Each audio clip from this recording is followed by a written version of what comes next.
Where am I? Oh, I was like, where am I? Okay, here we There go. you are. Are you ready for us to go back on the record, Ms. Galina? Yes, I am ready. Great, Wait, thank you so much. wait a minute. Okay, I am ready. Thank you. Thank you. All right, welcome back, everyone. We are back in session.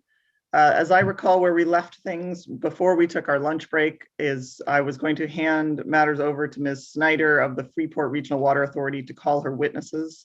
Well, actually, first to make any opening statement that you'd like to make, and then to call your witnesses, which I think we're going to present as a panel, at least for purposes of cross-examination.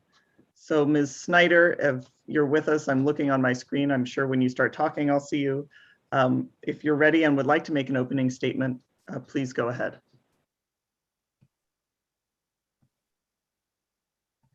Sorry. Okay. Yes, thank you. Sorry. So yes, Janice Snyder on behalf of the Freeport Regional Water Authority.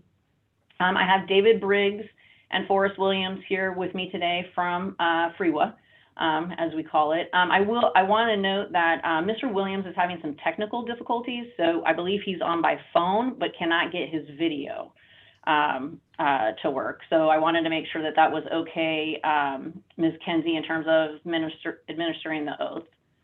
That's fine, and we've done this before. Obviously, it's preferable to have video, but if we're experiencing technical difficulties, of course, let's go ahead and proceed. And we can do this by audio. Okay, great. And just real quickly, as an opening statement, Mr. Briggs and Mr. Williams will, present a summary of their testimony, which includes an outline of the Freeport Regional Water Authority Joint Powers Agreement that dictates what is required for a third party to access the Freeport facility, and that the members are guaranteed dedicated capacity, and in order to enter into a third party agreement, there not only has to be dedicated capacity, but it also cannot harm the other members' interests in the facility. As related to this application, San Joaquin County amended their application in 2007, I believe, designating Freeport as the diversion point without a prior agreement with the member agencies, which are the Sacramento County Water Agency and East Bay MUD, and to this day still do not have an agreement that allows a right of access to the Freeport diversion. And with that, I will hand it over to Mr. Briggs and Mr. Williams.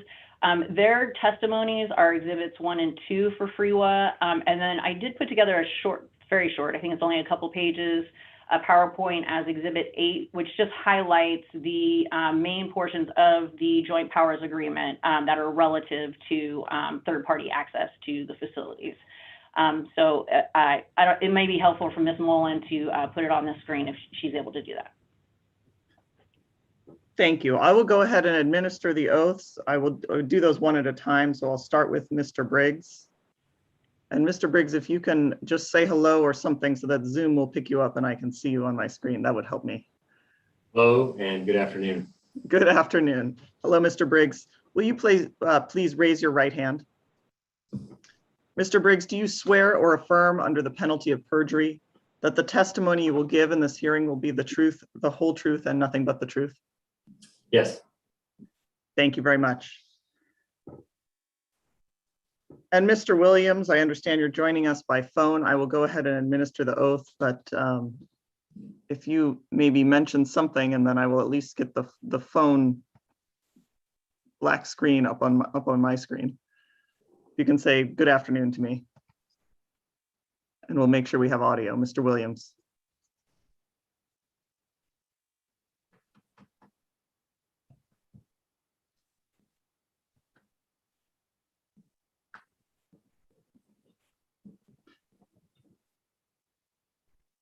Well, here's what we can do. We may have, I'm not hearing you, Mr. Williams. I don't see, you may be the phone number that I have here, that's 916-698-3811. I don't see that you're on mute, but this is what I would like to do. You can go ahead and see if you can get things working. I think we can. Hello. Oh, there we go. Mr. Williams, is that you? Yeah, sorry. I can't get the camera to work. and I was only able to call in like I was earlier, so I'm on the call now. So my apologies. I had to go through a bunch of different issues. So That's fine. I I'm gonna- understand how these things work. I'm happy you can join us, and we can hear you quite well, so that works fine. Thank you. Will Thank you you. please, I will go ahead and administer the oath so we can move forward. Will you please, although you're not on camera, will you please raise your right hand? Yes, I will. And It's Mr. raised. Williams, do you swear or affirm under the penalty of perjury that the testimony you will give in this hearing will be the truth, the whole truth, and nothing but the truth? I do. Thank you very much, Mr. Williams. And Ms. Snyder, please go ahead, and Mr. Briggs can proceed. And I believe, Ms. Mullen, if you could pull up Exhibit 8, you already are on it. Thank you very much. Mr. Briggs, please go ahead. Okay. Good afternoon. I'm David Briggs. I'm Director of Operations and Maintenance for East Bay Mud. And in that capacity, I also serve as the Program Manager for the Freeport Regional Water Authority, or FREWA. I was appointed into that position by the Board of Directors of FREWA in 2019. And in this capacity, I generally perform the day-to-day duties of keeping the authority running in close coordination with the staff from Sacramento County Water Agency and the East Bay Mud. FREWA is a JPA that was formed in 2002 between the member agencies, Sacramento County Water Agency and the East Bay Mud Utility District.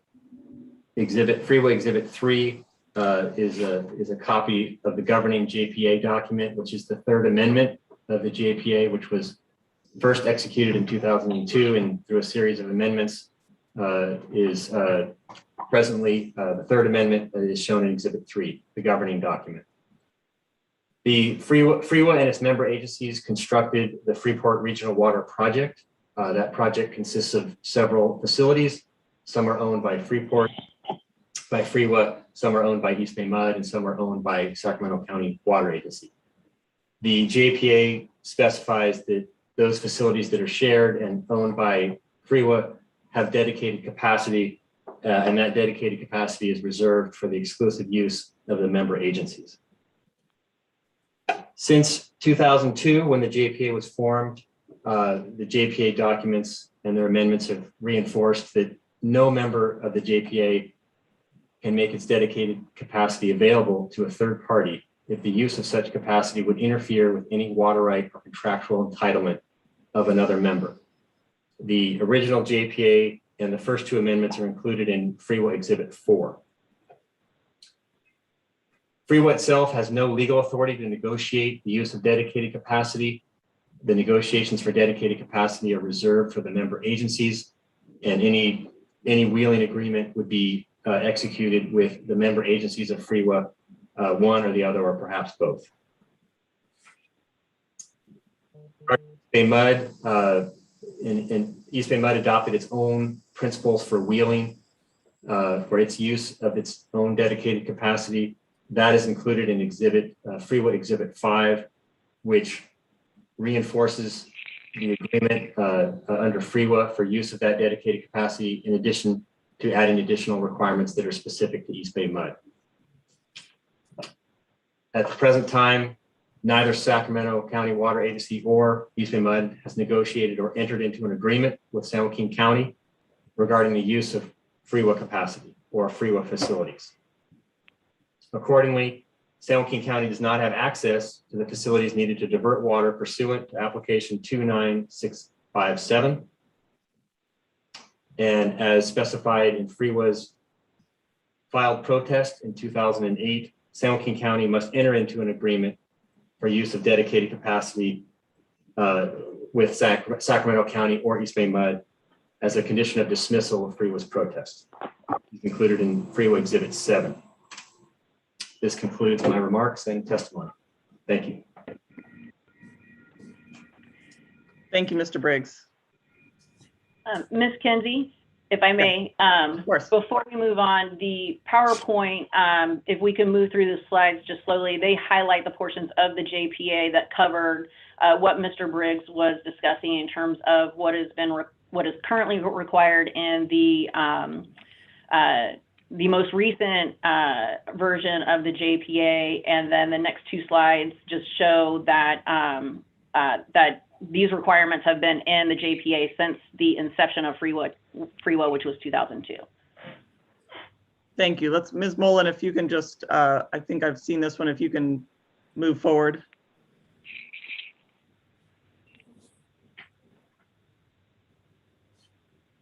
And then the next slide, please. Oh, and this slide shows obviously the dedicated capacity and how it's mentioned in the JPA. And then are there any particular slides, Ms. Snyder, that you would like Mr. Williams to speak to, or are they the same ones? They would be the same ones. Okay, so the next couple slides are fine too. Let's go ahead and proceed. Next slide, please, Ms. Mullen.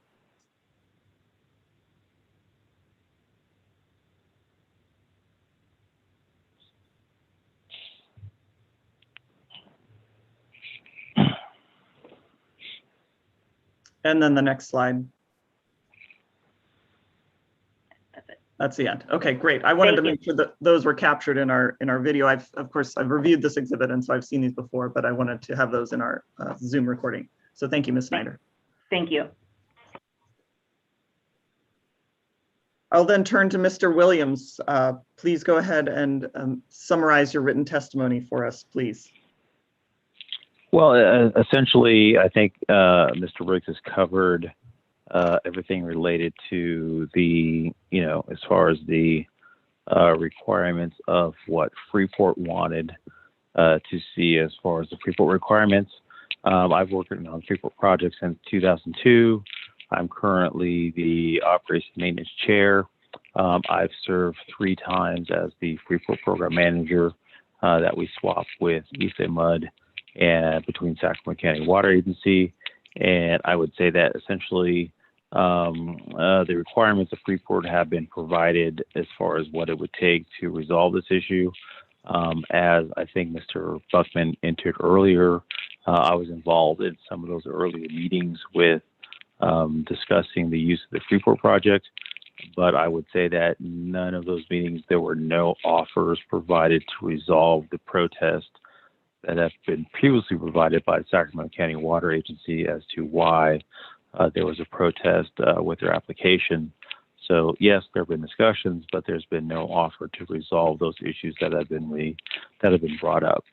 So essentially, Freeport cannot enter into an agreement or allow any party based on the JPA to enter an agreement to use a member's capacity that would injure a member agency, which is East Bay Mud and Sacramento County Water Agency.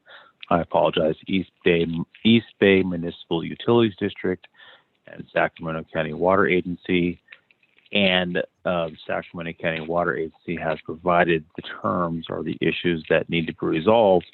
And to date, there has been no offer of resolution. So that's where I would stand with my testimony, and the structure of Freeport that Dave Briggs provided. I would wholeheartedly say yes, that is an accurate representation. And then I would add those comments that I just added at this point in time.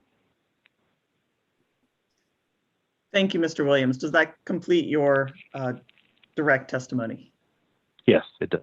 Thank you. At this point, I'll turn to Ms. Brenner with San Joaquin County. Do you have any questions for Mr. Briggs or Mr. Williams? Yes, I do. Go ahead, thank you. And Ms. Mullen, if you would please, I think we can take down the slide deck.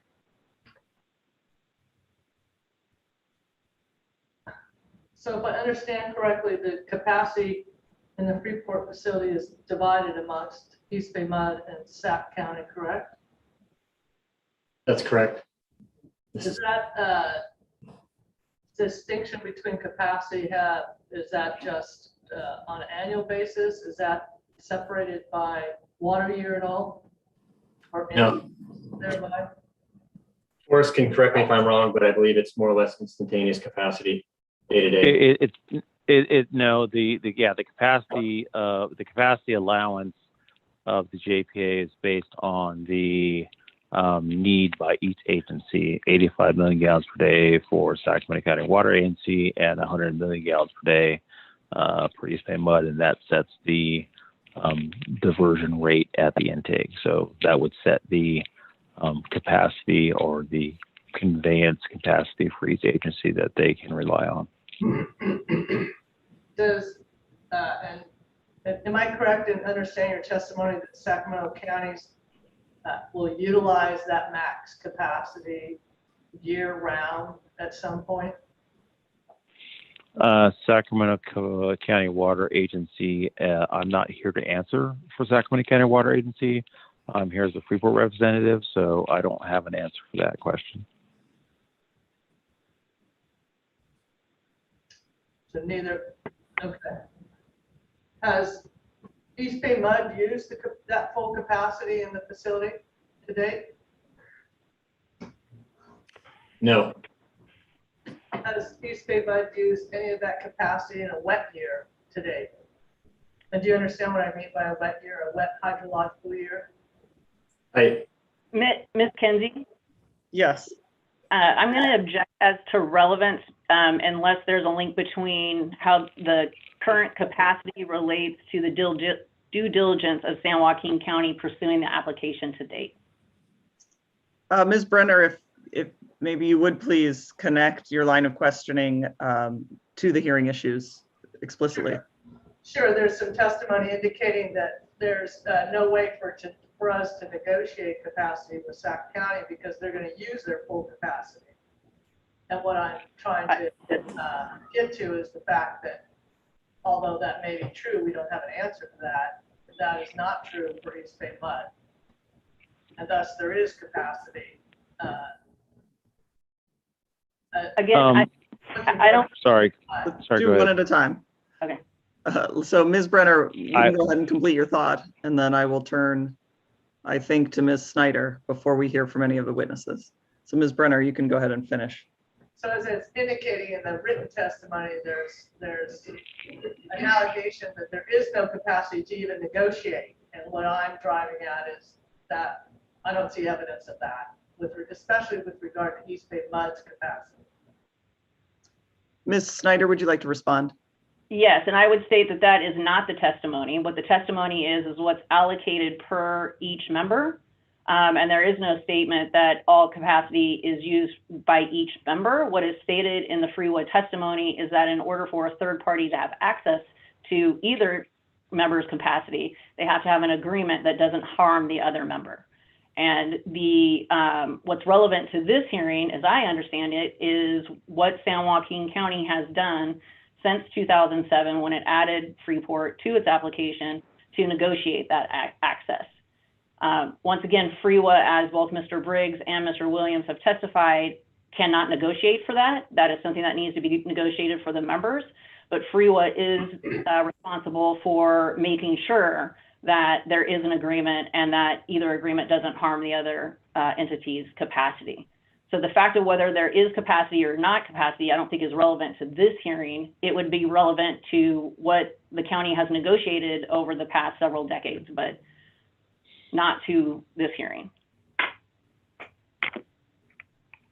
I think, so in this, Ms. Brenner, do you want to respond to that before I address the objection? No, I think I'm going to, I'm going to allow you to restate the question, Ms. Brenner, just because I want to make sure I understand this. I think it may be the easiest enough just to allow the witnesses to answer the question, and we'll cut through this issue. I mean, I think the question of capacity, once again, it's sort of tangentially related. I mean, there's a question of the county's diligence in pursuing an agreement of some kind. It sounds like maybe there isn't a dispute as to whether or not the parties, the participating members, EB Mud and Sacramento County Water Agency, whether or not they're using their full capacity, but maybe the best way is to just cut through this. But Ms. Brenner, will you please restate the question for me, because I have now forgotten it, and maybe your witnesses, the witnesses are smarter than me, but I've forgotten what it is exactly. I think that the last question I asked was, has East Bay Mud ever used its member capacity during wet years, wet hydrological years? I understand the question. Not to date. Okay.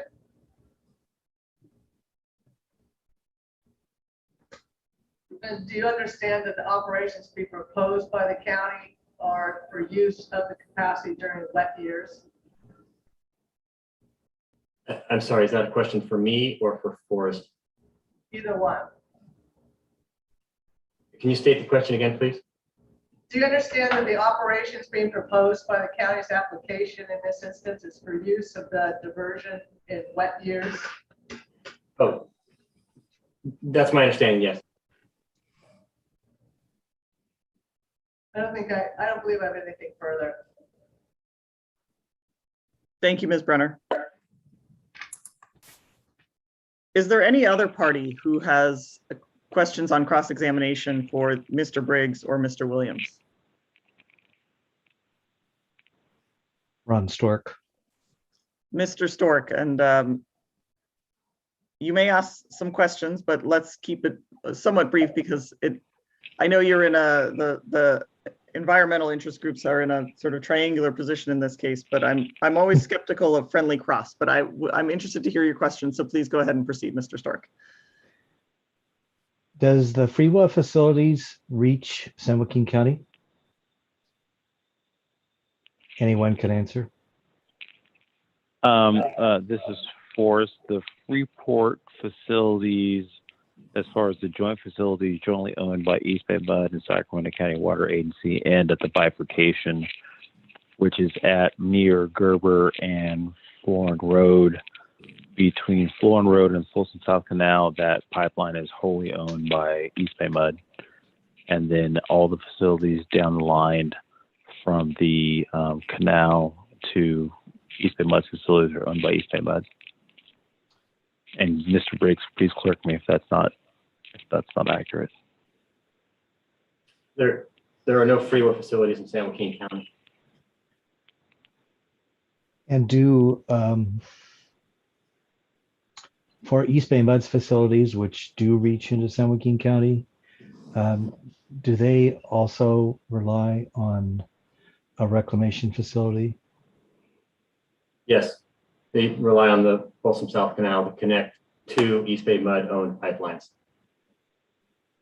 And presumably East Bay Mud has a Warnock contract with East Bay Mud. You mean the Bureau of With reclamation, yeah, sorry, with reclamation. We do when non-CDP water is involved. Okay.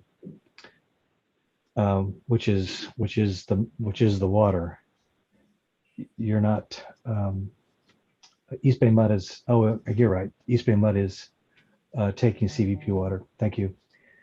What I was just trying to establish is that it looks to me like there's 3 links to this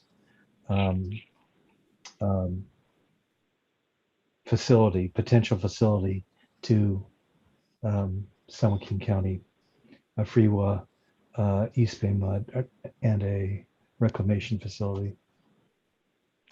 And I presume that none of you are in a position to speak for reclamation on whether or not a Warnock contract has been sought by San Joaquin County for use of reclamation's facilities.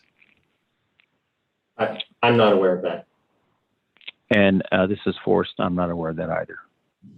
Thank you. Are those all of your questions, Mr. Stork? Thankfully. Thank you. Is there any other party who has questions for Mr. Briggs or Mr. Williams?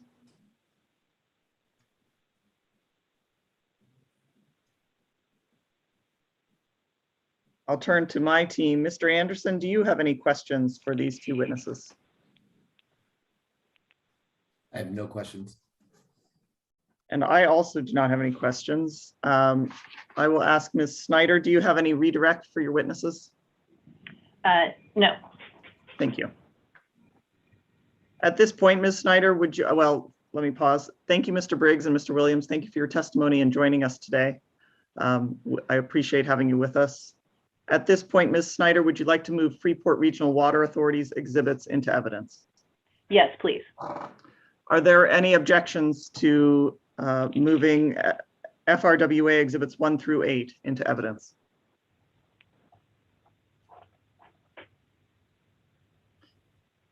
Hearing none, FRWA exhibits 1 through 8 are accepted into evidence. We'll now move on to Sacramento County Water Agency. Mr. Ferguson, when you're ready, would you please go ahead and make any opening statement that you may have, and then you may call your witness. Sure, thank you. So San Joaquin County has not demonstrated due diligence in its pursuit of use of the Freeport Regional Water Project facilities to divert water pursuant to application 29657.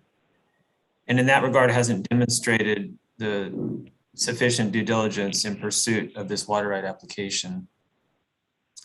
Ms. Carrie Schmitz's testimony documents the history of the State Water Board's request that San Joaquin County provide evidence that it had secured capacity in the Freeport facilities.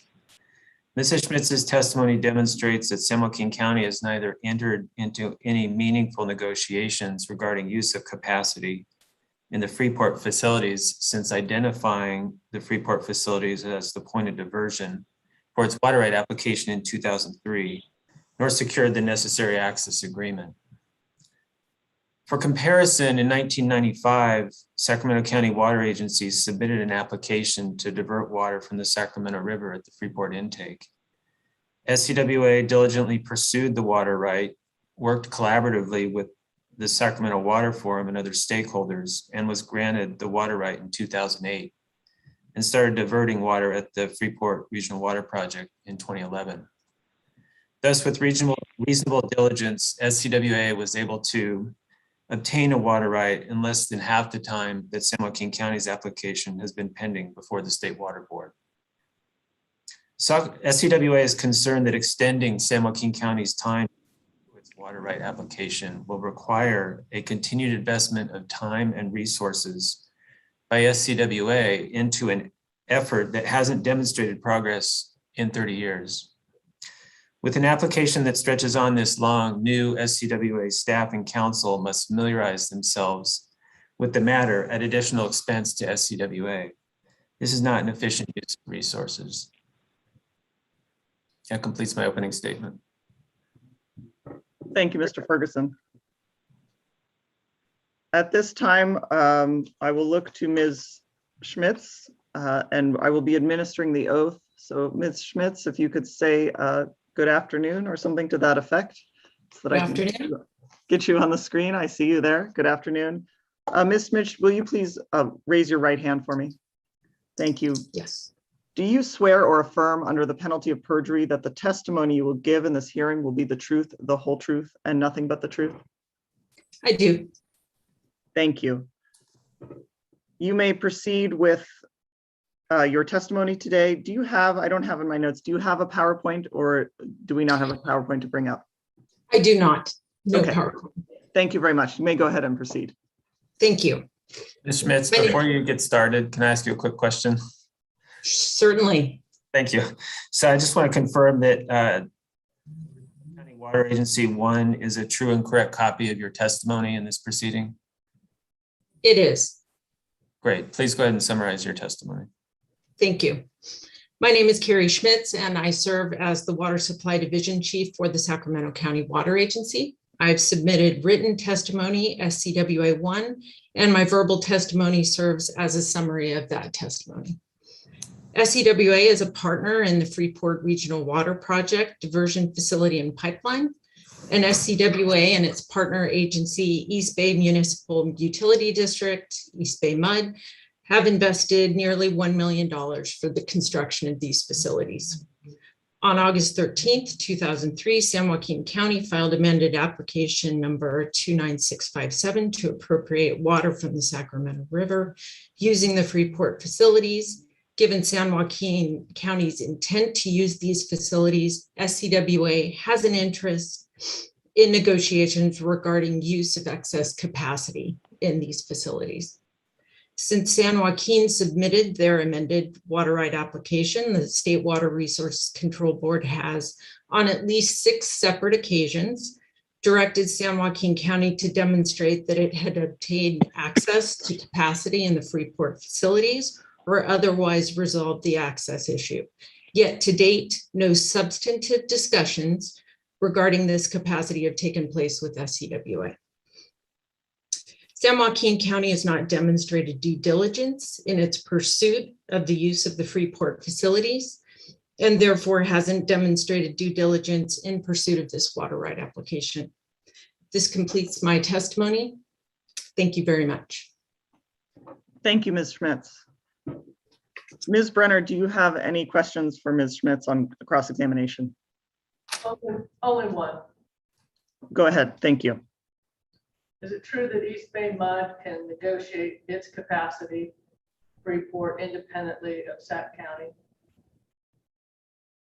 It is subject to the terms of the JPA. Thank you. Does any other party have questions for Ms. Schmitz today?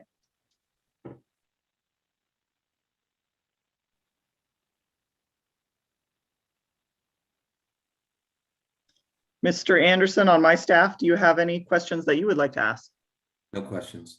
Thank you. I don't have any questions. Based on that very brief cross-examination question, Mr. Ferguson, do you have any redirect for your witness?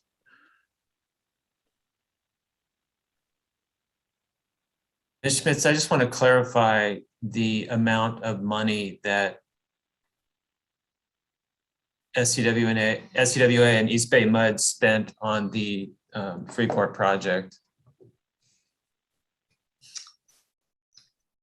I think 1 billion, very roughly, very rough numbers. Okay, thank you. I have no further questions. Thank you. Thank you, Ms. Schmitz, for joining us today. We appreciate your testimony. At this time, Thank you. Mr. Ferguson, would you like to move Sacramento County Water Agency's exhibits into evidence? Yes, please. Are there any objections to the acceptance of SCWA exhibits 1 through 18 into evidence in this proceeding?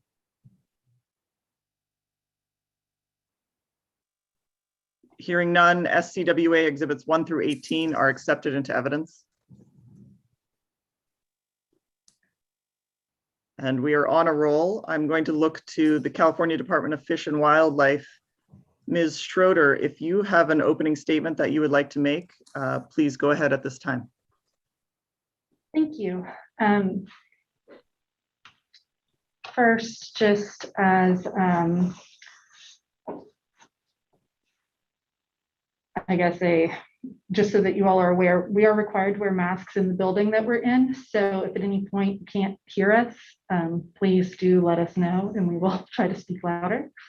CDFW's testimony today will be focused on hearing issues 1B, 2A, and 4.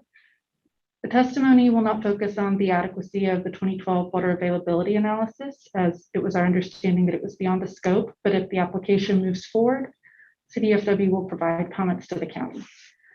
Instead, CDFW's testimony focuses on the lack of information needed to determine compliance with the Fish and Game Code and to resolve CDFW's 2008 protest, and on the need to establish a timeline that takes into account the need for specified analyses for fish and wildlife resources, should the board choose not to cancel the county's application. That concludes my opening statement. Thank you. Thank you, Ms. Schroeder. I understand you have one witness, I believe, Colin Purdy. Is Mr. Purdy with us? And there you are, I see you. It looks like you're in the same building. And we can see you on camera. Mr. Purdy, will you please, I'm going to administer the oath. Will you please raise your right hand?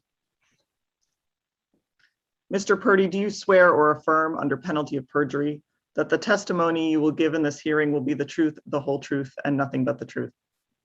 I do. Thank you very much. You may go ahead and proceed with your testimony, Mr. Purdy. Okay. I'm going to apologize in advance. I'm feeling a little flustered right now with the formality. But if someone could bring up, I guess it's exhibit number 3 is our PowerPoint. Great. Just give us a few moments. Ms. Mullen is very fast. Okay.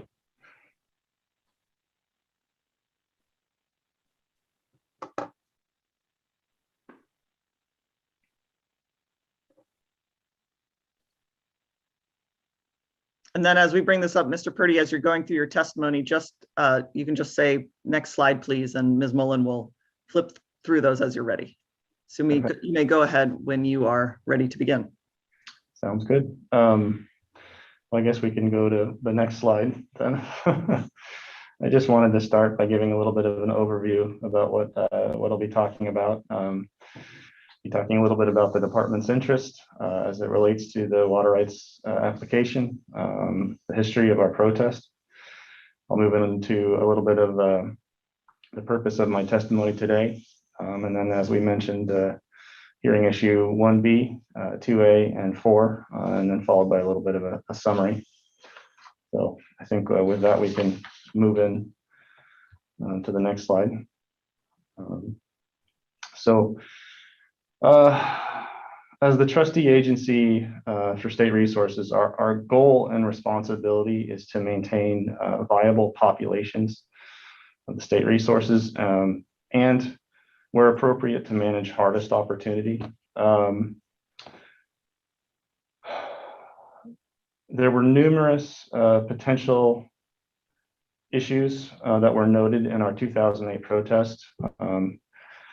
Potential fish impacts in multiple tributaries, cumulative impacts to Delta aquatic resources, impacts to the state's fisheries, for instance, steelhead and fall run Chinook salmon, which support the state's economically significant sport and commercial fishery, as well as land management concerns, both wetland and terrestrial. It is important to note that our 2008 protest is still outstanding, and to our knowledge, evidence has not been provided regarding compliance with Fish and Game Code. Next slide, please. So the purpose of my testimony today is summarize potential impacts to state resources with a specific focus on my area of expertise, which is fairly centric in fisheries. Some of this will be reiterating our concerns raised or data needed for environmental analysis, both described in our written testimony as well as in our 2008 protest. Also, our intent is to outline information needed for compliance with Fish and Game Code. Again, a lot of this relates to the need for environmental analysis.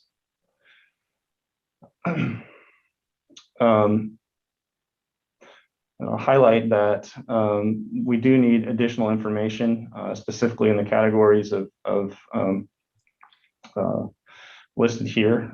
This is in particular, in completing environmental analysis and including studies, we need to make sure that we're incorporating the best available science. There's been significant advancements even since our 2008 protest. It is important that these analyses are done in the context with future demand and climate change. Studies and analysis need to be relevant to the streams and reaches affected by the application under current and future demand. Ms. Kinsey, I'm going to go ahead and raise an objection. This is not relevant to the issues at hand for this particular hearing.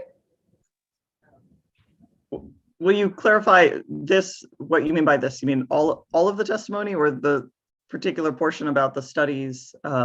What's needed for CEQA and NEPA compliance, for instance, and what is needed to comply with the Fish and Game Code?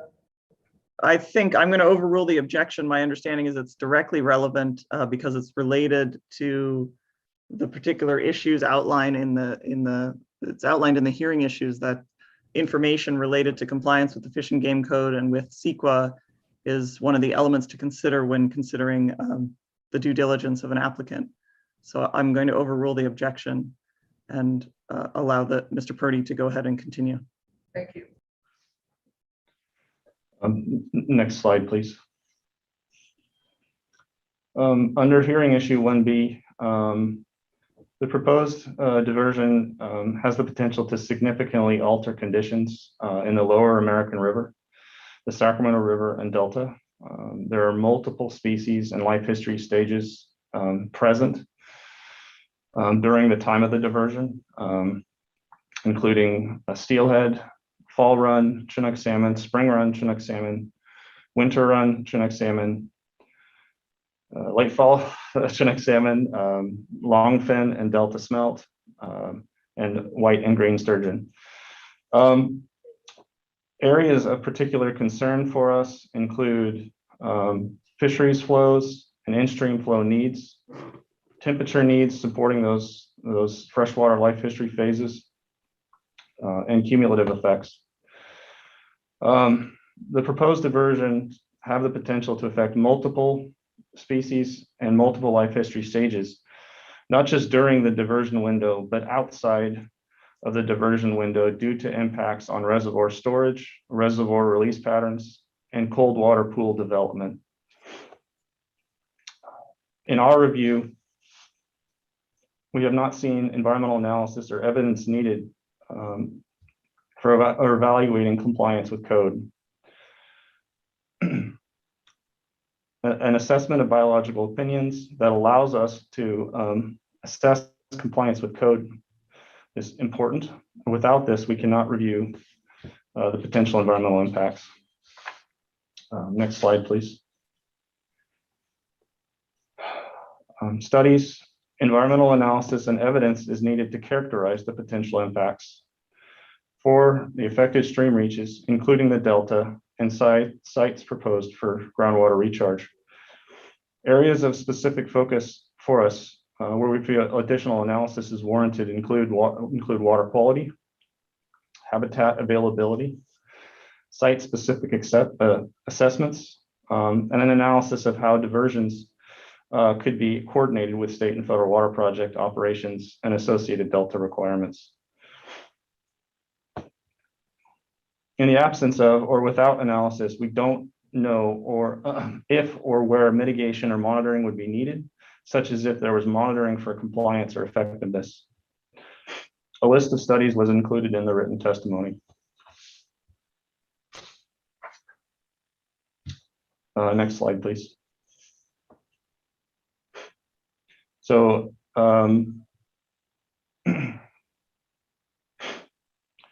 studies need to be conducted across a range of conditions and water year types at appropriate times to be applicable to the life stages being evaluated.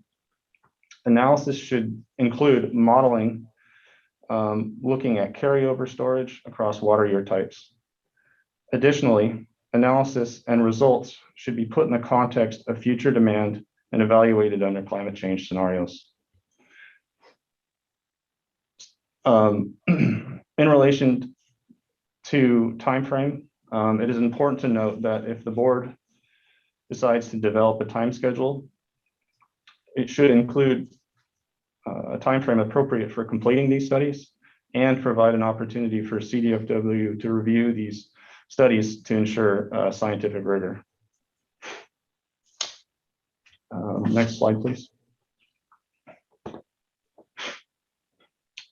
State resources, including CESA listed species, California Endangered Species Act, sorry, and species that support the state's sport and commercial fishery have the potential to be impacted in the Lower American River, Sacramento River, and Delta. At present, the application cannot be adequately reviewed for compliance or for impacts. Next slide, please.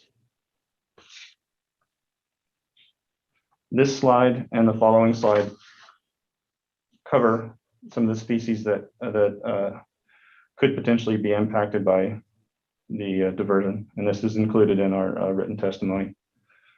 And that's all I have. Thank you, Mr. Purdy. Ms. Brenner, do you have questions for Mr. Purdy? Just a couple. Please proceed.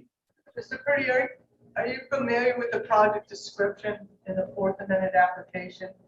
The diversion point is moved down to the Freeport facility? I'm familiar with what was described in the notice for public hearing and pre-hearing conference.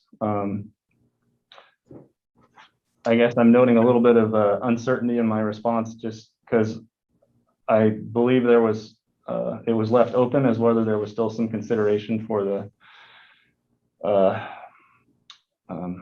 Folsom South Canal diversion. If the project description includes a consistency with the lower American standards, the potential impacts that you're describing still exist? Can you restate the question? If the project description includes a reference that be compliant with the flow standards of the lower American River, with the potential impacts you're describing still exist as indicated? I think what I'm trying to get across is we would need to see analyses on the impact of the diversion. Okay. Did you review the preliminary Freeport analysis at all? Of the programmatic EIR for the Freeport facility? I don't believe I've reviewed that, no. Okay, thank you. Are those all of your questions, Ms. Brenner? Yes. Thank you. At this time, does any other party have questions for Mr. Purdy?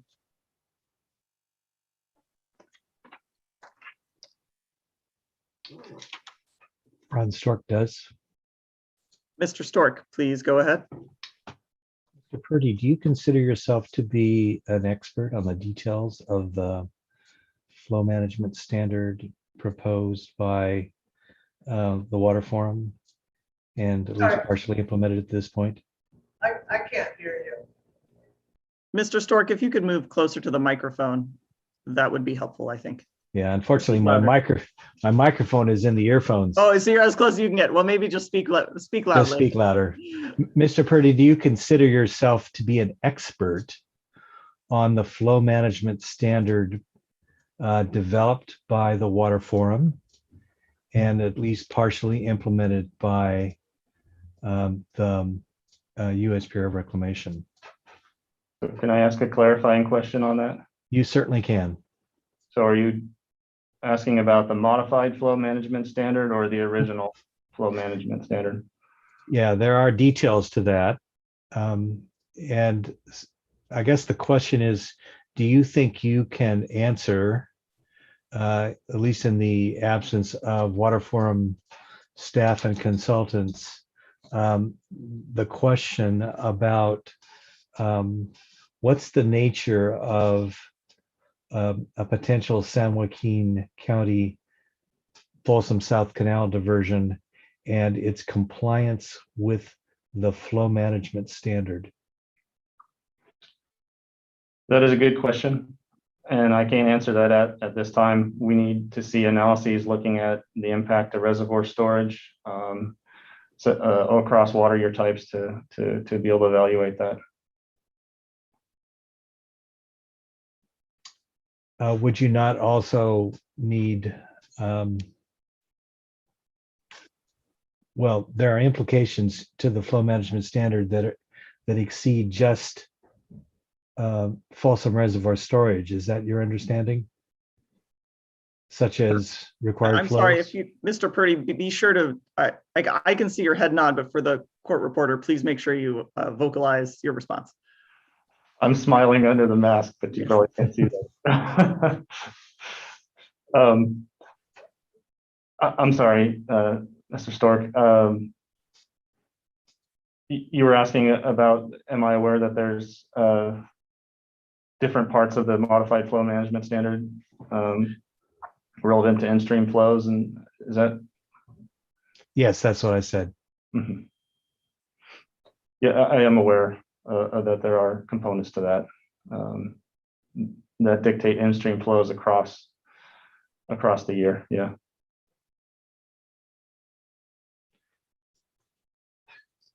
So I'm Ms. McKenzie, or Ms. McKenzie, I don't really want to pursue this line of questioning, in part because it may be relevant to, a potential hearing, and not relevant to the question of diligence. But it is an interesting subject area.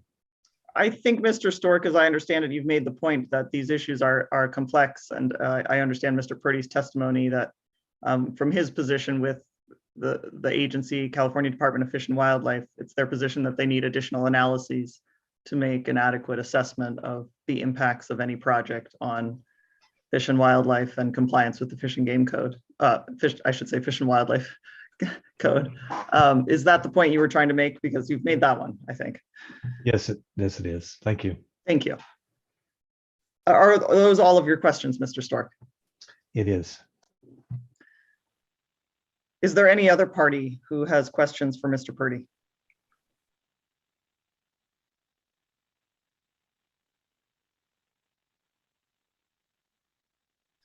Mr. Anderson, do you have any questions for Mr. Purdy? I do not. And I don't have any questions.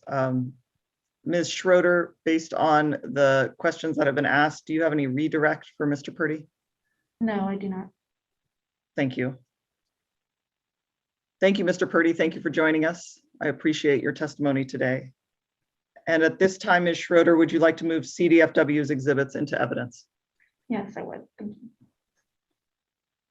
Are there any objection to the acceptance of CDFW exhibits 1 through 3 into evidence in this proceeding?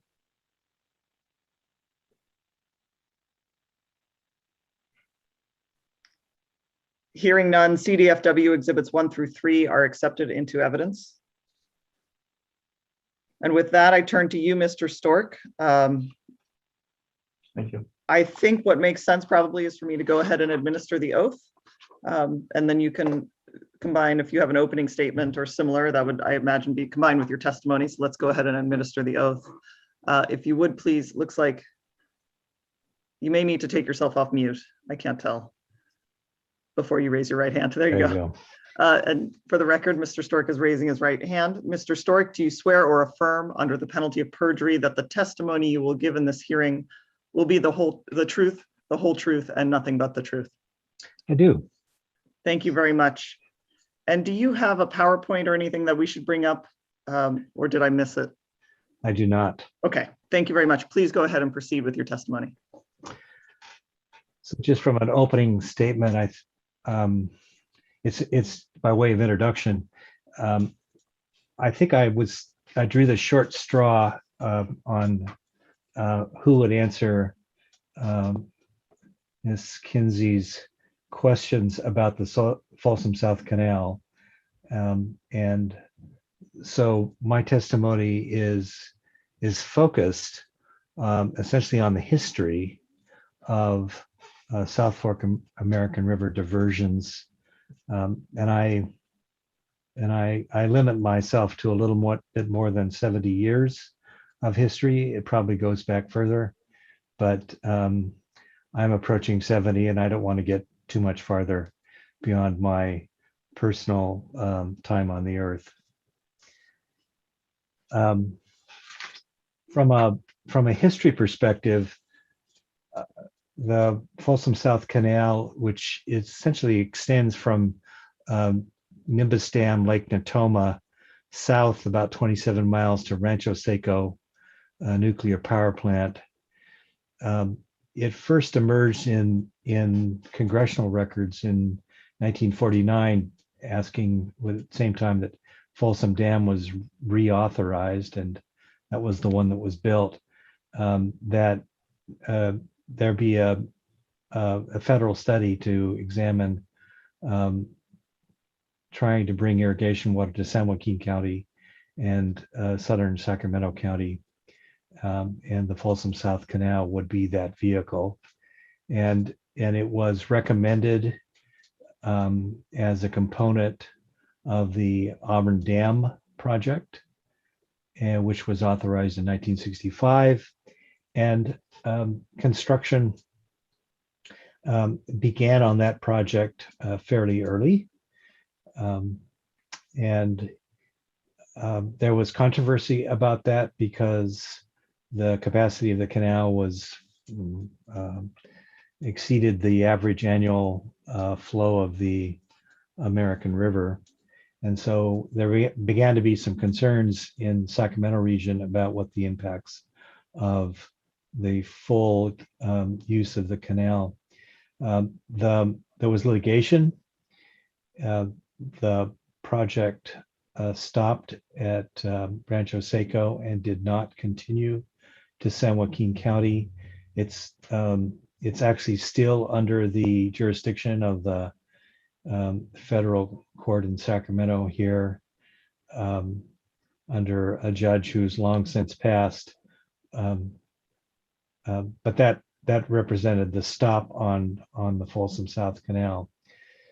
There, of course, was all the controversy associated with Auburn Dam, and which to some degree was eventually resolved after a long history, which is more fully detailed in the written statement by the Water Board in 2008, which pulled the permits, the water rights permits for the Auburn Dam. So the Folsom South Canal is kind of stuck out there in limbo. It was originally going to be the headwaters of the East Side Canal, which would take water past San Joaquin County and deliver it all the way down to Tulare, which is a long way. And that project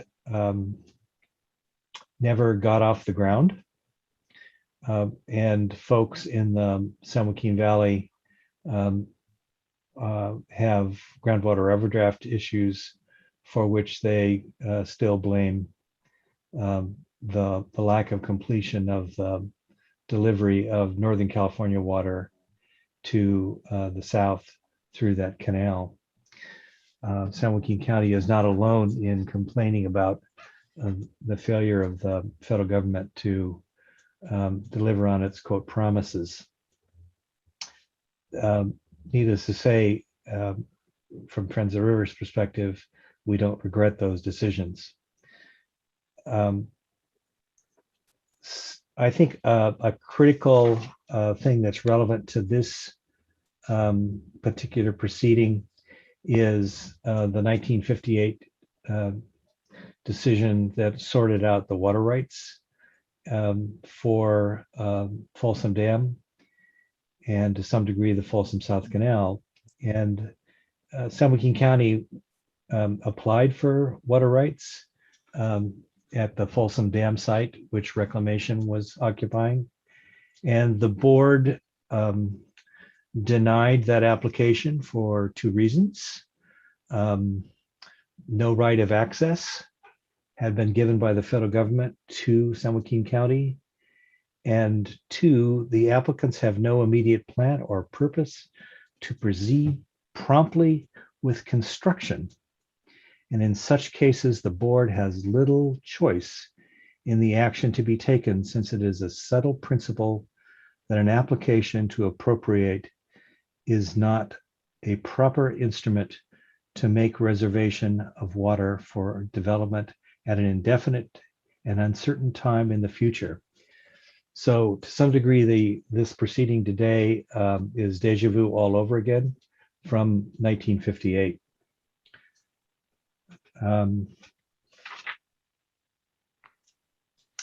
I think the kind of some of the seminal things that emerged was the early 1960s creation of the American River Parkway, and which began a political shift within Sacramento County that essentially resulted in Sacramento County being the guardian of the American River Parkway and the flows within it. The Lower American River was made into a state wild and scenic river as one of the original members of the Wild and Scenic River, the State Wild and Scenic River system. supported by the county. And in 1980, that's in 1972. In 1981, it was added to the federal system by Governor Jerry Brown and Cecil Andrus, Secretary of the Interior. And we'll come back to that, but that is a fairly relevant development that has occurred since that time. I think it's fair to say that the Folsom South Canal, once again, is an orphan. There are essentially no deliveries being made other than kind of some cooling water, I guess, at Rancho Seco and watering the lawns out there. And it's a stranded asset that is used by East Bay Mud, which potentially is relevant to these issues.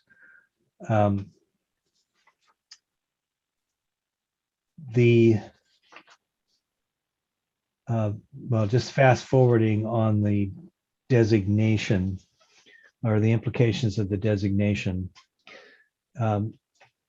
When San Joaquin County moved its water rights application to the Freeport facility, well, there was that did not go unnoticed, because East Bay Mud had done that earlier. And there was a long controversy, a 17-year court battle with East Bay Mud between Sacramento County and East Bay Mud and environmental groups such as, say, the American River Association, where a judge in Oakland split the baby, that eventually resulted in the Freeport of East Bay Mud and Sacramento County making peace by construction of the Freeport Authority.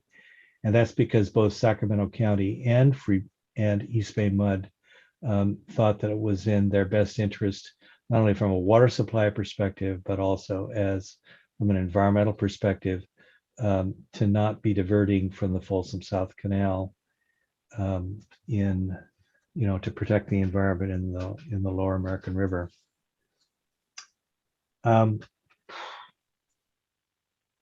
In 2008, the Lower American River Parkway Plan was completed. This was its second major update. And the Parkway Plan is a kind of an unusual duck. It is a plan that's not only adopted by the Wild and Scenic River manager of the state Wild and Scenic River, which is Sacramento County, but it is also adopted by the state legislature. So it is a creature of California law as well as local ordinances.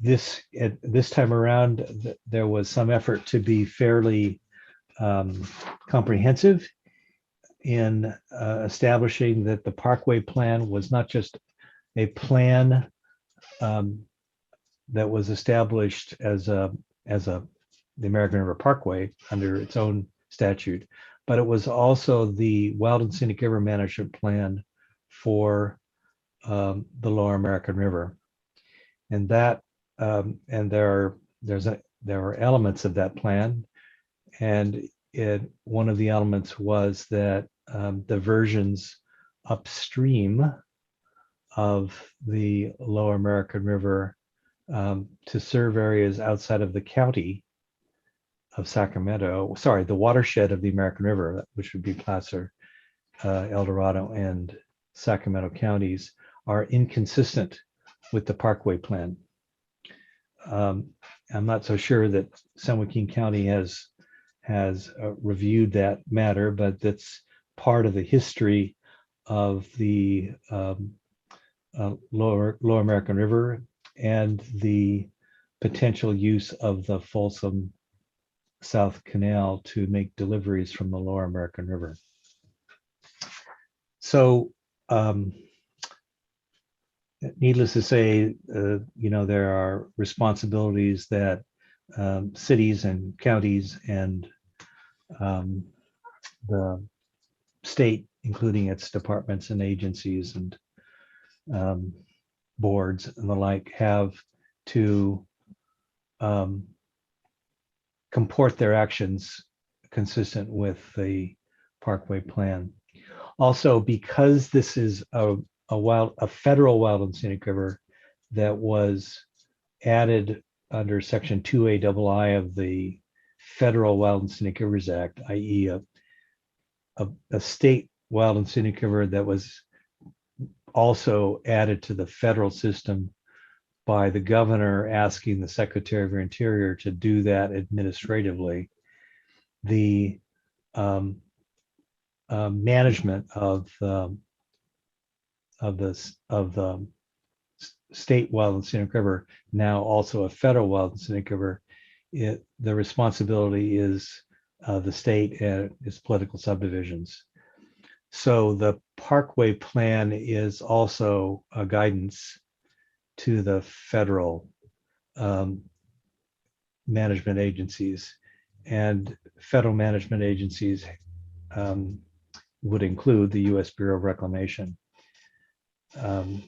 who occupies part of the chain of plumbing that currently exists that might get expensive Freeport water to San Joaquin County. In my written testimony, I discuss some of the area of origin issues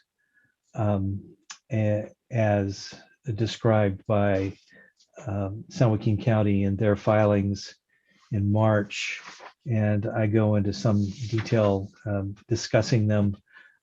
They are ones that I hoped would help clarify San Joaquin County's understanding of their circumstances with regard to their perspectives on how feasible a Folsom South Canal diversion is under area of origin claims. And I won't repeat those here in the interest of brevity and actually perhaps even getting through a whole bunch of this hearing, but they are available in my written statement. So I've included, of course, the maps of some of those projects as conceived of by the federal agencies back in the 50s, because I thought that the hearing officer would enjoy that peek into the 70 years ago time, which I think is a very different time than today from the perspective of environmental responsibilities of agencies and counties to protect watersheds, particularly special ones like the Lower American River. So that's a summary of my written testimony, and I hope it satisfied the curiosity of Ms. Kinsey. And if she and others have questions called cross, I'm more than happy to answer them in some detail. Thank you, Mr. Stork. I appreciate your testimony very much. At this point, I will look to Ms. Brenner. Do you have questions for Mr. Stork at this time? No, Ms. Kinsey, I have no cross for Mr. Stork. Thank you. Does any other party have any questions for Mr. Stork?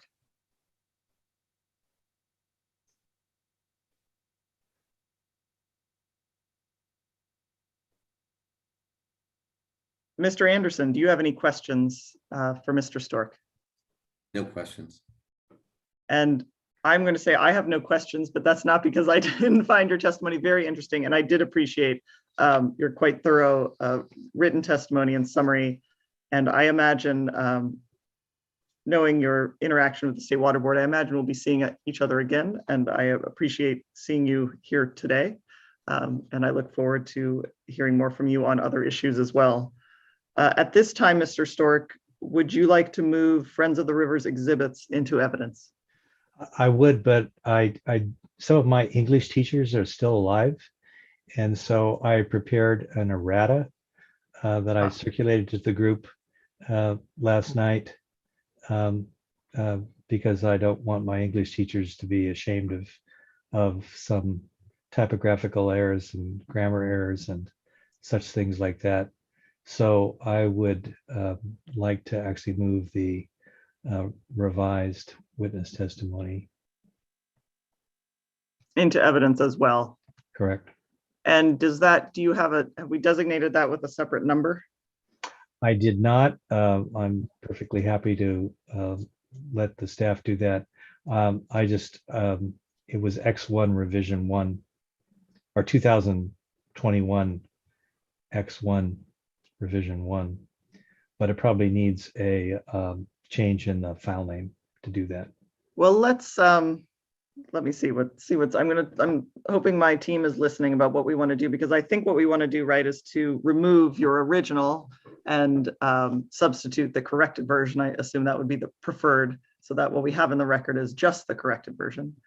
And I'm going to reserve objection. Just, I had no time to review the errata. Yes. I trust that Mr. Stork is correct. He made no material change, but if there is a material change, I would like to reserve objection to that testimony being submitted. Absolutely.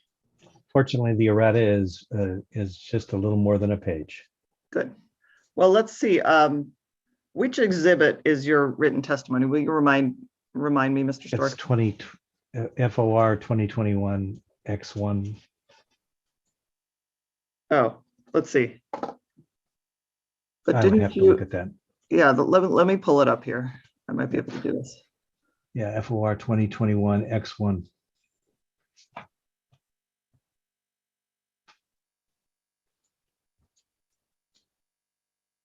Oh, X1, I see. So it's FOR 2021 X1. All right, so here's what I'd like to do. Let's set that one aside for a minute. And I'm going to ask if there are any objections to moving FOR 2021 X1 through 17, and then FOR 2008 X2 through 47 into the evidentiary record for this proceeding. Are there any objections?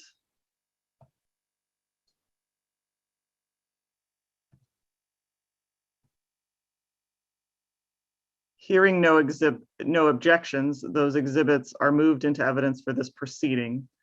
And then dealing with FR 2021 X1, let me turn to my team and make sure we have the and maybe clarify for me, Mr. Stork, is the errata, do you have an updated version of the entire exhibit, or is it just an errata that you would have sort of appended to the exhibit? I have both. You have both. Okay, great. And that's fine. Let's to my team question, do we have, I just want to confirm that we have the updated version of FOR 2021 X1, that we received that. I assume Mr. Stork sent it to us, but I just want to make sure we received it in our inbox or through the FTP site. I did both. I posted it to the Great. FTP site as well. Yes, and I'm just looking for confirmation from my team. Give us a moment. Yes, we have it. Okay, great. So what I'm going to do is reserving the opportunity for any party to raise any objections if there's a material change between the original and the corrected version of FOR 2021 X1. And if there are any objections, if you can submit those to me by, let's say, Monday, October 4th, by the end of the day. I will consider any objections, but absent any objections, I will accept this exhibit into evidence. Are there any concerns with that process from any of the parties?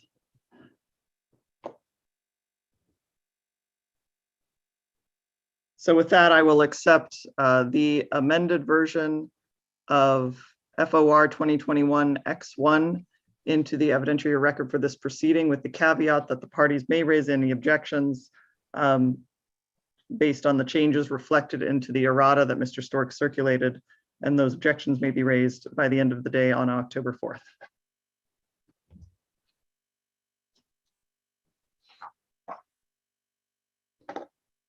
Is there anything else we need to discuss before, I am going to take a break before rebuttal, but anything else that we need to address before rebuttal?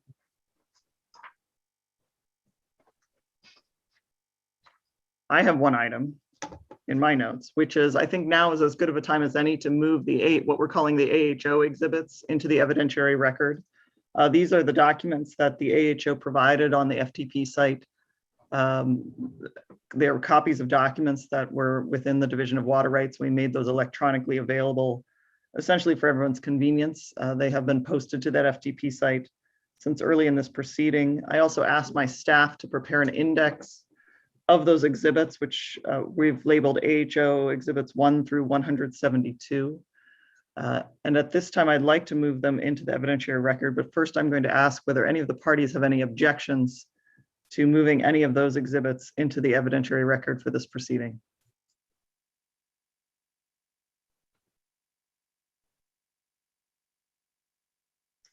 So at this time, I will accept into the evidentiary record AHO exhibits 1 through 172, and these are the documents that are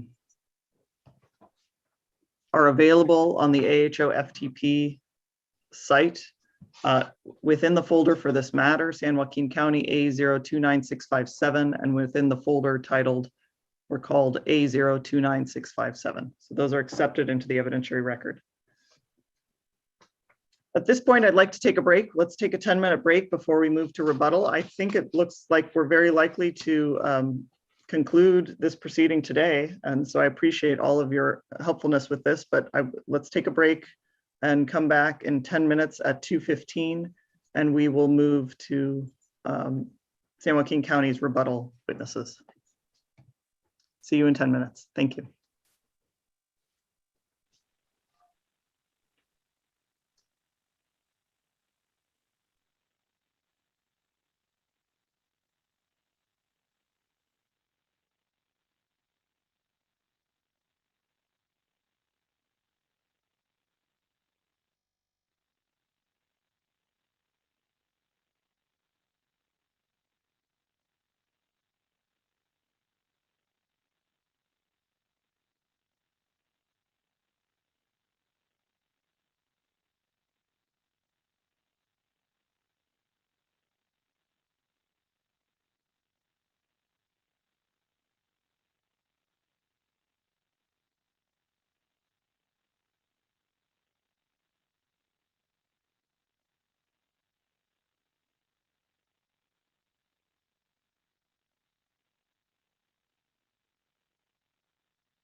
All right, it looks like we have everyone back. Ms. Golina, I will look to you. Are you ready for us to go back on the record? Yes, I am ready. Thank you. Great, thank you so much. I believe at this time, I will turn to Ms. Brenner to present your witnesses on rebuttal. And I did want to ask you whether you think it makes sense to present both of the witnesses as a panel for purposes of cross-examination today. Do you think that makes sense, or should we do it separately like we did before? You know, I think as a panel, I'm hoping this is pretty limited, especially on cross. Great. Are there any objections from any of the other parties to doing it that way?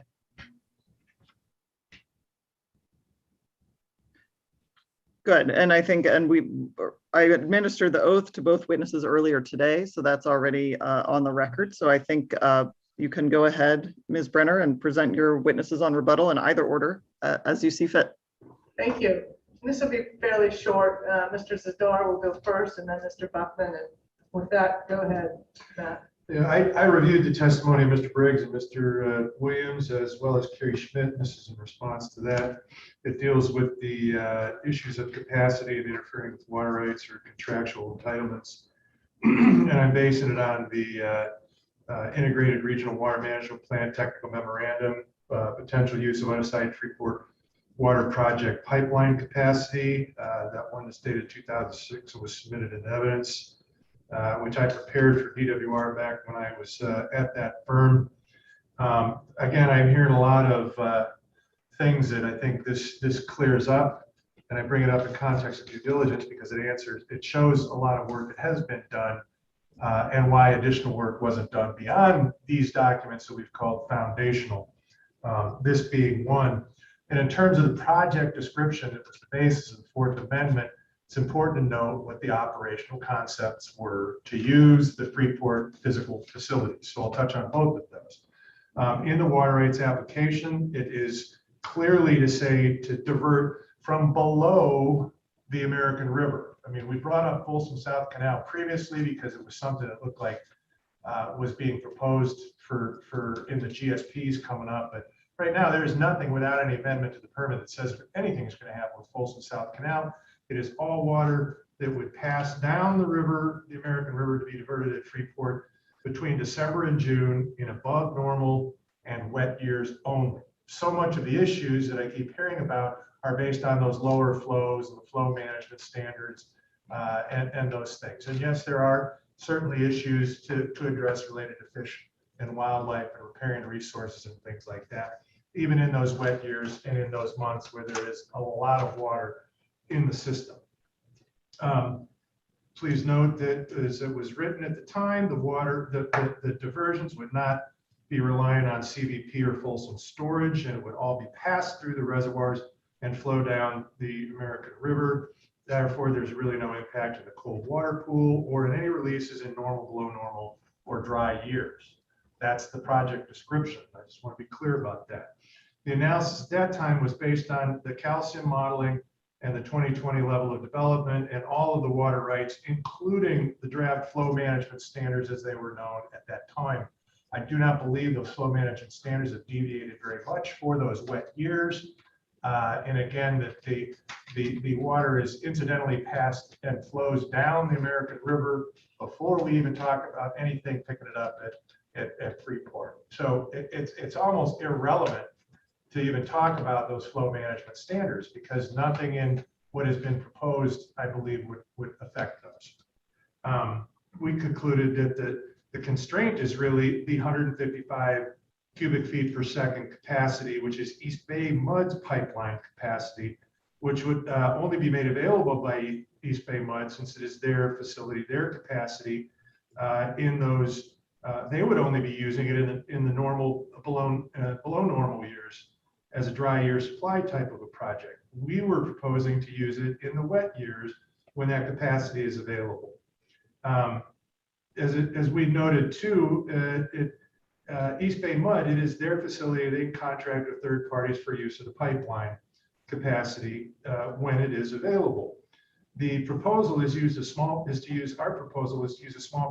of the South Fork American River flows, well below what our original face value of 50 CFS was, because our access to diversion capacity is only 155 CFS. And that's not even, that's only when there are in the wet years. So our average is much lower than that. And I just want to make note of it. So I'm not seeing anywhere where there would be any interference with other water rights or contractual entitlements of any of the other members in FREWA, since we're really talking about negotiating with East Bay Mud, and it's what we've been doing for 5 or 6 years before we would bring in any dialogue with Sac County Water Agency, and I'll talk to that a little bit more in a moment. That calcium model and the modeling that was done, that was the basis for the FREWA EIR back at that time, indicates that in wet and above normal years, nearly all of the available 155 CFS capacity would be available. And I think all of the other planned and proposed diversions would also be able to get water in those big wet years as well. So I'm not seeing where, and I would love to have evidentiary information that shows there is any interference in the water rights or use of any of the other member agencies in FREWA. And we had put that table 5 into the record through our rebuttal, comparing the available capacity of the South Fork and American River flows. And I would note in our later report, that phase 1 final feasibility study, the Freeport element, where it says, and I quote, operational plans by East Bay Mud for Freeport Regional Water Project include. I'm sorry, slow down, please. Oh, yeah. Sorry, include diversions only during about 3 of every 10 years during dry year and drought conditions. During normal and wet years, excess capacity of Freeport Regional Water Project intake and pipelines are potentially available to convey water for use by other local or regional interests within San Joaquin County. Confirming the diversion under 29657 would be made from December through June and above normal and wet years only. So I just want to clear up what the operational concept is to eliminate some of this misunderstandings I believe are prevalent in policy statements and possibly some of the other testimony. Regarding the other exhibits and the discussion of whether or not we've approached Sac County Water Agency regarding negotiation, again, our point is we have to get things cleared up with East Bay Mud first, and that's what's been going on with the MOA on the Dream project, the protest dismissal agreement, and those important things that I won't keep beating to death here. And noting that, again, East Bay Mud is a member agency. It's their capacity we're talking about. We need to negotiate and get straight with them. They want to use our groundwater storage. We want to use their pipeline. We have been in intensive discussions and dialogue consistently since 2014. Slow down, slow down. Slow down. East Bay Mud committed to us in the PDA to help negotiate with FREWA to remove Sac County Water Agency's protest to our water rights application on the American River. And we would be happy and are ready to do that when that is right for decision and we have a better clarification of how we would use Freeport and the available capacity and a further assessment of how or why we would not interfere with anybody's rights or the other partner's use of that facility. Noting that it is our understanding there are no other contracts existing for that available capacity in those wet years. So we think that there is still capacity. We're still ready to confirm it and to negotiate the use of that should it be proven cost effective. And we're really working hard to figure all that out and do the engineering. The PDA states East Bay Mud in its role as a member of FREWA shall support the dismissal of FREWA's protest against the county application. East Bay Mud shall assist. You're gonna have to slow down. Thank you. Slow down, please. Okay, slow down and speak up a little more. Okay. She can't keep up. East Bay Mud shall assist county by facilitating meetings between the county and Sacramento County Water Agency aimed at resolving issues between those agencies concerning the use of the FREWA facility. So neither us nor our good friends at East Bay Mud have tried to have those negotiations, which they've obliged themselves to assist in because it's not ripe for decision at this time. And that's not all on Sac County or San Joaquin County. It's certainly the potential partnerships that need to be engaged in those discussions. And with that, I conclude my rebuttal.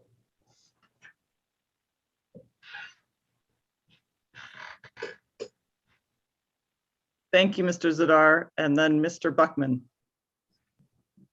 Thank you. Good afternoon. Again, I'm Fritz Buckman, Deputy Director of the San Joaquin County Department of Public Works. Terry Smith's testimony in Exhibit SCWA 01, paragraph 15 states that up until the last couple of months, the county had not approached SCWA regarding negotiations for use of Freeport capacity. In recent conversations and otherwise, the county has not presented SCWA with any substantive proposal for use of SCWA's dedicated capacity in the Freeport facilities. The following briefly summarizes my testimony in response to this statement. In 2013, HDR Engineering completed a feasibility study regarding the Duck Creek Reservoir alternatives included in application 29657. The study concluded that the Duck Creek Reservoir was infeasible under current economic conditions and may be infeasible altogether due to environmental and engineering constraints. The county subsequently engaged in discussions with East Bay Mud and North San Joaquin Water Conservation District regarding the conjunctive use groundwater banking partnership. And in 2014, the three parties entered into a mutual protest dismissal agreement involving both the American and McCalmey rivers, which, in addition to providing for dismissal of protests for the parties pending water right applications and permit extension requests, outlined the development and delivery responsibilities for a demonstration scale project, the DREAM project. Once the PDA was executed, the protest dismissal agreement was executed, the parties began planning, engineering, and public outreach work essential to delivering the DREAM groundwater banking project. In 2014, the county amended application 29657 to eliminate the Duck Creek alternatives so that only conjunctive use and groundwater banking alternatives remain. The county had several meetings with SCWA and FREWA representatives beginning in 2013 to discuss and negotiate potential access to available Freeport facility capacity. Considering the amended application and the enactment of SGMA, we decided to focus our efforts on ensuring the viability of the remaining conjunctive use alternatives and SGMA compliance efforts that related to the development of the application before expending any further resources on access negotiations. To this point, with SCWA. To this point, we have had no further discussions with SCWA regarding access to the Freeport facility.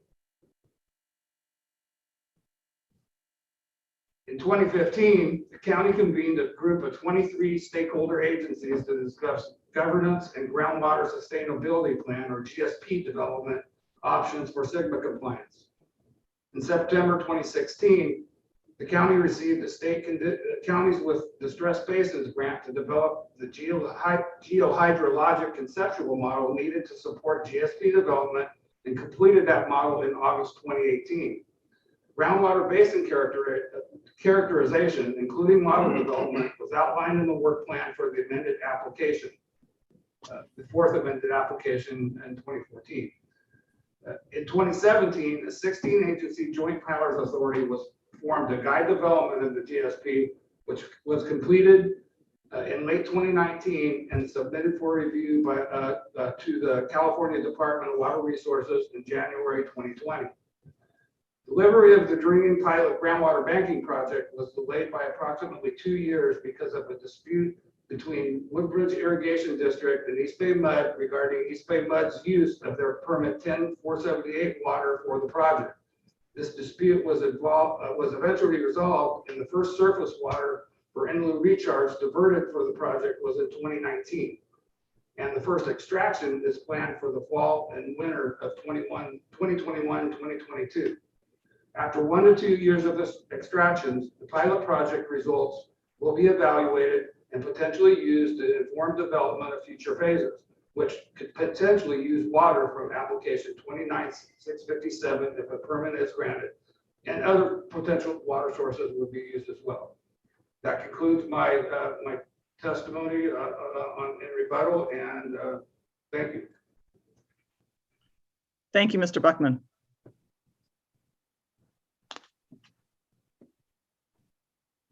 I'm looking to my list, my long list for cross-examination, and I'll turn first to Ms. Snyder. Do you have any questions for the witnesses? No, Your Honor. Excuse me. No, Ms. Kenzie, I do not. Thank you very much. Mr. Ferguson, do you have any questions for these witnesses? I do. Thank you. Please go ahead.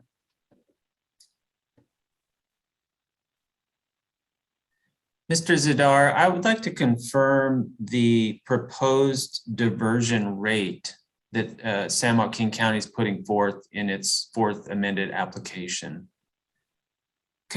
Is it 350 CFS? Is it what? I'm sorry. Is it 350 cubic feet per second that San Joaquin County is proposing as the max diversion rate in its fourth amended application? Consider the straw is only capable of moving 155 CFS. The answer is clearly no.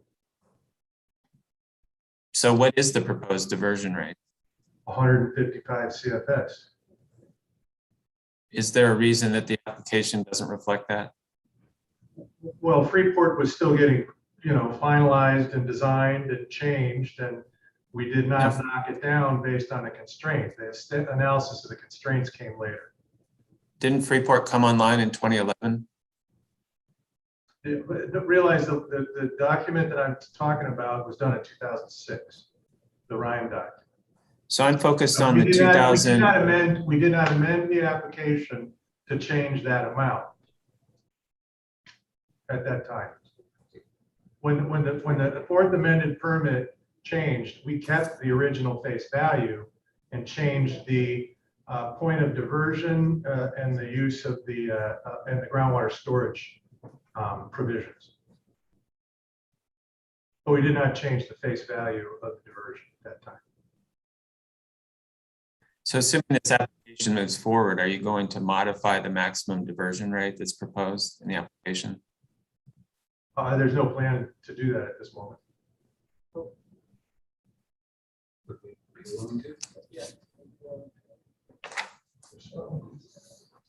Well, yeah, we would certainly be willing to because of the physical constraints of the facility.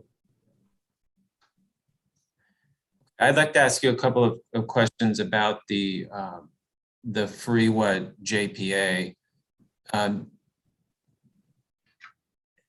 How does San Joaquin County propose to demonstrate that its use of East Bay MUD's capacity will not injure any water rights or contractual entitlements of Sacramento County Water Agency? Well, I'm not FREWA, so I cannot say, but what we have is evidentiary records. It shows how we would use things, and we're waiting for people to tell us how we would hurt their water rights or use of the facility. Have you presented an operational plan to either FREWA, East Bay MUD, or Sac County Water Agency with respect to how San Joaquin County? Can I finish my question, please? Sorry.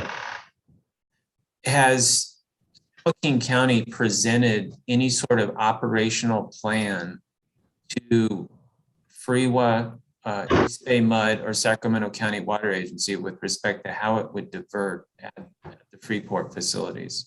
Only in context of the feasibility study with the preliminary environmental analysis produced in 2011, which built upon or expounded on, I suppose, the 2006 document prepared with DWR support to show that there was capacity as well as water available to San Joaquin County under 29657. So capacity at what level? I'm not understanding the question. You said it demonstrated there was capacity. So what level of capacity are you saying was demonstrated?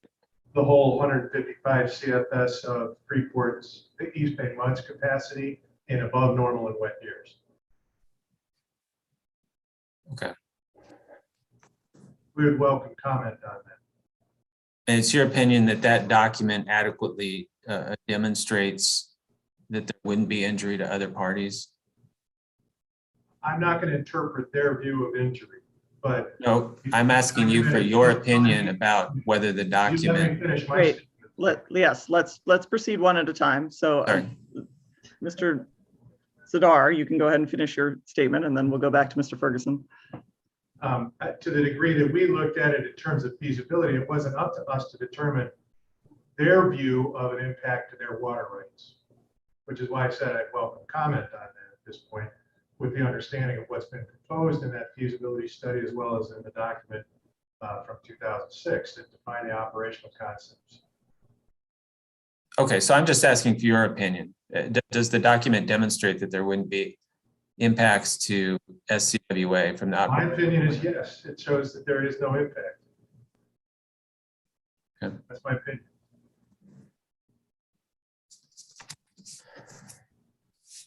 All right, I have a few questions about a few of the passages in, or the provisions in your testimony, Mr. Zadar. In paragraph 15 of your rebuttal testimony, you state that in 2013, the county switched its focus from obtaining the necessary access agreement from either East Bay Mud or SCWA, and the county was pursuing the DREAM project and Sigma compliance, correct? That was, we emphasized those, yes. Okay. Because we knew we had to have those resolved before we could negotiate with anybody else. So in December 2011, the state board had that San Joaquin County provide documentation that access had been obtained to the point of diversion by July 1, 2014, correct? Yes. And so the deadline for documenting access remained in place as of 2013, correct? That's correct. So San Joaquin was aware of this July 1st, 2014 deadline when it, quote, switched its focus from access to the DREAM project, correct? Yes, and it was also based on the success of a protest dismissal agreement, getting East Bay Mud support for looking at the use of their capacity. But I'm referring to capacity at Freeport. Yes. So am I. Okay, let me ask the question again. I just want to make sure of your testimony. San Joaquin County was aware of the state board's July 1st, 2014 deadline when it switched its focus from access to the Freeport facilities to the DREAM project, correct? That's correct. Okay.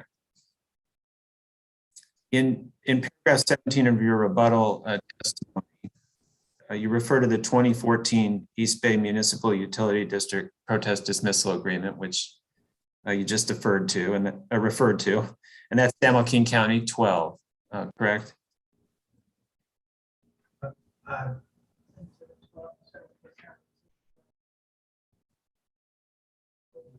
Which was what? The PDA. Yeah, the PDA is Exhibit 12, and what was the question? Yeah, so the PDA states that East Bay Mud shall assist the county by facilitating meetings between the county and Sacramento County Water Agency aimed at resolving issues between those agencies concerning use of the freeway facilities, correct? Correct. So since signing the PDA, has San Joaquin County requested EMUD's assistance in facilitating these meetings between the county and SCWA concerning use of the facilities? No, again, and that's because things were not right for any kind of decision or negotiation until we moved forward and finished with the DREAM project and had the operational concepts worked out between the locals and the mud. Okay.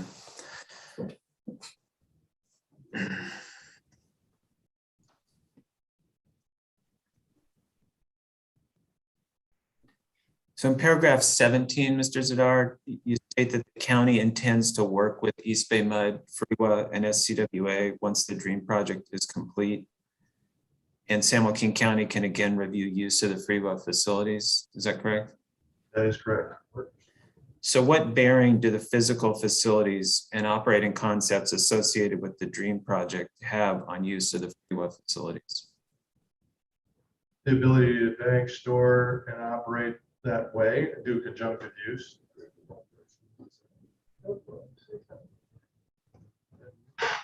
Your panel. DREAM is intended to, as a proof of the operational concept of the operations laid out in the application. But that's with respect to groundwater recharge, correct? The alternatives included in the fourth amended permit application are all conjunctive use alternatives. I believe the DREAM project is mentioned in the Freeport feasibility study. So the idea is that's a pilot project that's supposed to be a proof of concept, both technical, institutional, community acceptance, and other considerations. But is there something specific that you're going to learn through the DREAM project with respect to, well, I'll just leave it at that. Let me phrase the question. Is there something specific you're going to learn through your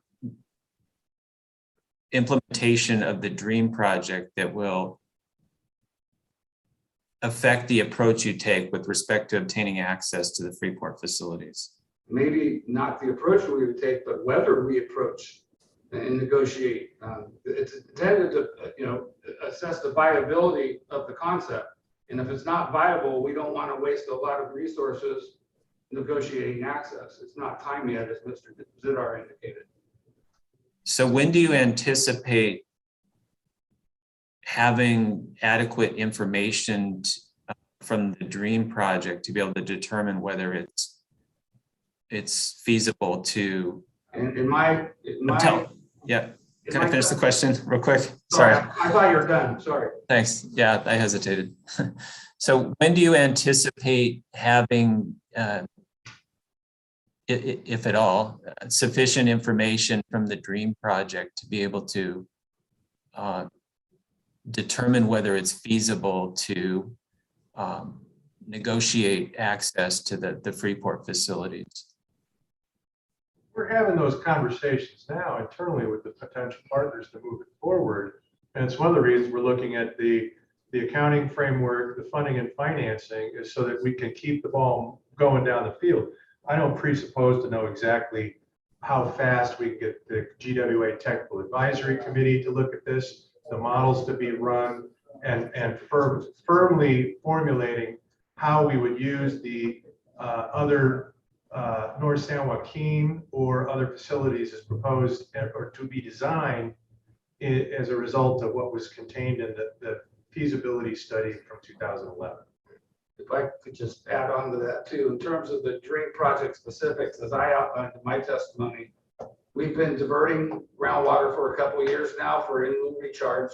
So we've banked several hundred acre feet of water. We plan to start diverting this year, and after a couple of seasons of withdrawals, I think we'll be in a good position to evaluate the overall success / feasibility of the program, and then we'd be in charge or in a position to have more detailed more detailed discussions with our partners and start talking about project particulars like Freeport access. As well as now we have the model that we were obliged to develop under the items in the schedule with the state board. We have the model with which to now evaluate at a macro scale a upscaled DREAM type of operation and look at that very mechanically, both with and without climate change. I just want to clarify, I understood Mr. Buckman to say a couple of years. Is that the answer to the question? Before we would be in a position to assess the feasibility of the concept, the in-loop recharge groundwater banking concept that we're proposing, and to know whether we'd be in a position to move forward with future phases and work with other partners and start producing or developing the water rate applications. We're working on the specifics like Freeport access and project specific environmental and all the other good stuff that comes along with delivering the project. Okay, thank you. Mr. Buckman, I do have a couple of questions to direct to you. And I'm focusing on paragraph 7 of your rebuttal. You state that in 2014, the State Water Board staff member Kathy Maroka sent a letter to the county which outlined a work plan and timeline for progress on application 29657. Is that correct? Yes, I did write that. Okay. I couldn't locate a 2014 letter in the record. Perhaps you're referring to another letter where the work plan was No, I was referring. I was referring to a letter. I think it was August 2014 from Kathy Maroka of State Water Board staff, and it wasn't a new work plan, it was new timelines. So I was mistaken. I apologize for that. That reiterated the 2011 timeline and status of those items. I had introduced that because I think in the written testimony I referred to that, the groundwater model and the basic characterization as being included in that letter. I was mistaken. That was actually something we set forth in the amended application. So I apologize for any confusion. okay. So you mentioned the 2011 work plan, I think. Right. Okay, so is it your understanding that the state board letter dated December 14, 2011 contains a State Water Board's most current approved work plan for application 29657?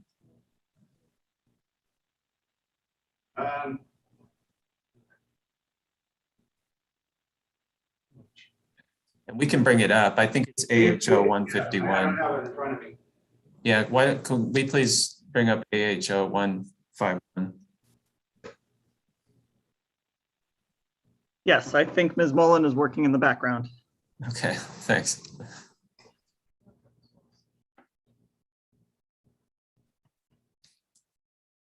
Yeah, I think.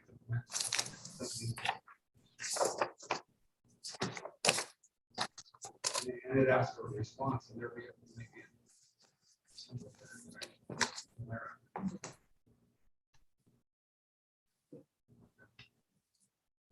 So Ms. Mullen, you may already be on this, but I think this is a letter 2011, December 14th, 2011, P. Crater to E. McDonald. Is that the letter you're referring to, Mr. Ferguson? Yes, it is.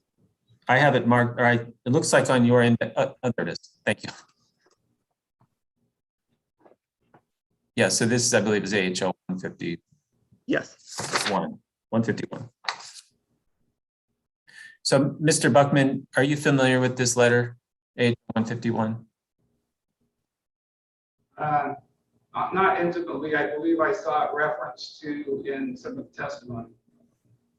So I'll ask the question again. Is it your understanding that this letter contains the State Water Board's Division of Water Rights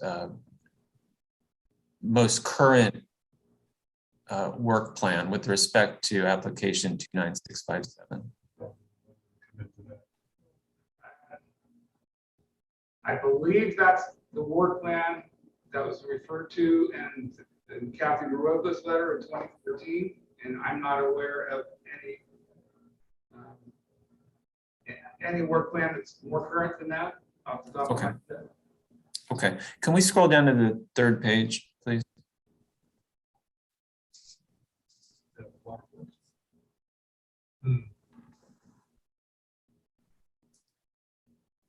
So on the third page, Mr. Buckman, does it state that San Joaquin County is to complete protest negotiations by July 1, 2015?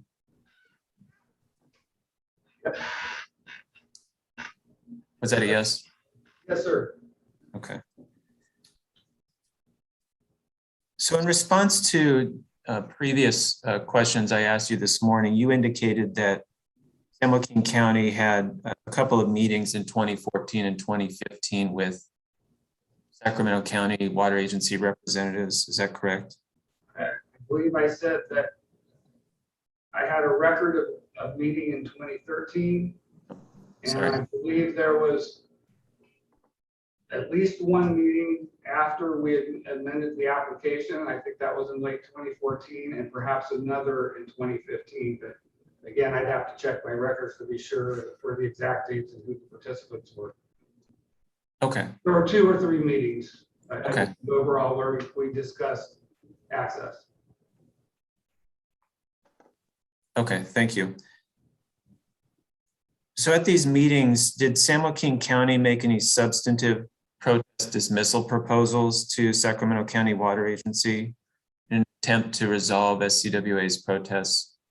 We did not make a substantive offer during those meetings. At least one of them we discussed, I believe, and I can't remember if it might have been the water agency or it might have been someone from FREWA, gave us some information outlining some options for what a buy-in might look like. But I think that might have been the last meeting that we met with them, and we never made an offer, as you indicated. Okay. Was SCWA's protest issue with respect to the water right priority ever discussed at these meetings?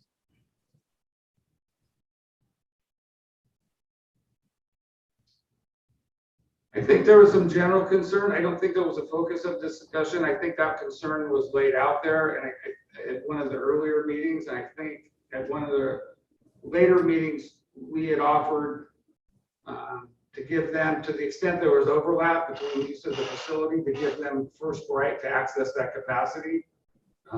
So I think that's really the extent to which we talked about concerns about water right priority. I think most of those discussions were focused on access. Okay, so there sounds like there was some discussion about priority, but there was never anything that San Joaquin County presented more formally with respect to how to address the priority issue in SCWA's protest. No, not the priority issue in terms of the water right, but we did. I think we did offer at one point to give them, again, first right to access the facility to the extent there was overlap in the use.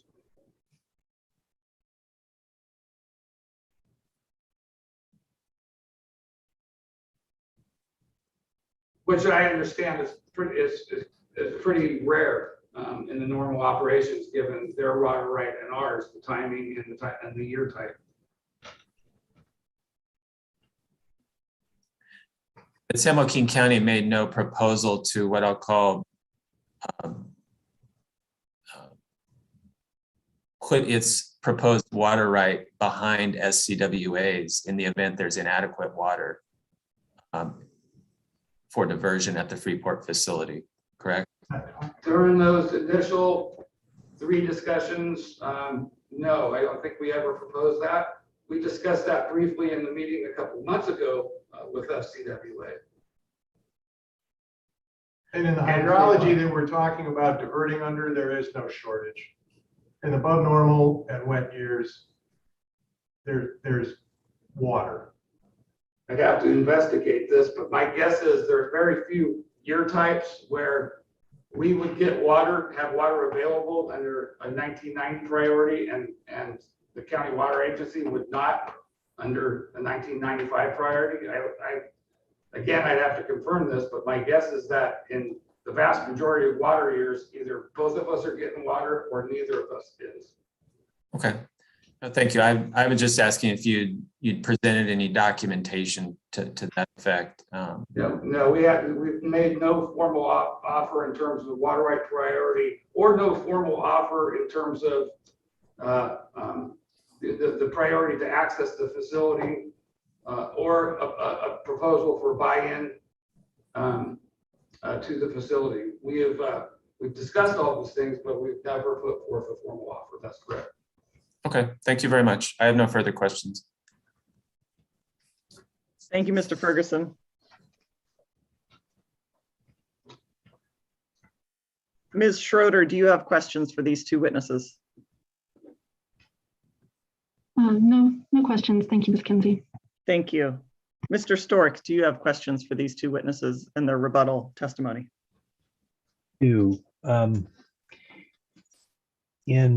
think responses to Mr. Ferguson's questions on the rebuttal testimony, I think I heard the San Joaquin County team assure the hearing that they did not intend to use American River water other than at Freeport. And I'm struggling to understand or reconcile the county's communications March 9th, 2021 County and City of Stockton Joint Status Conference Statement about it is our intention to further investigate use of the Folsom South Canal as the original and cheaper alternative for taking the American River water right under application 29657 and determine if this lower cost alternative is feasible given the changing nature of project operations. So can you help me understand what appears to be different statements from the San Joaquin team? Let me be clear about what that was about. It had come to our attention that via SAFCA and in context of the Cosumnes GSP that there was discussion of using Sacramento water rights off the American River to get water down the Folsom South Canal. We said, wow, we'd be happy to entertain such an idea. It's not currently in our water rights permit. It's off the table. But when we heard other people talking about the potential for doing that, but then denying us even any kind of consideration or access to such an opportunity, we said that would be inappropriate. And we would certainly be happy if there was an accord between the Sacramento interests and us to use that. And that's the only reason that came up, is because it came to our attention that it was being considered and included in the Cosumnes GSP as a viable project alternative. So we were saying if it's sauce for the goose, it's sauce for the gander. But there is nothing currently in our water rights permit for use of Folsom South Canal. In the application, excuse me.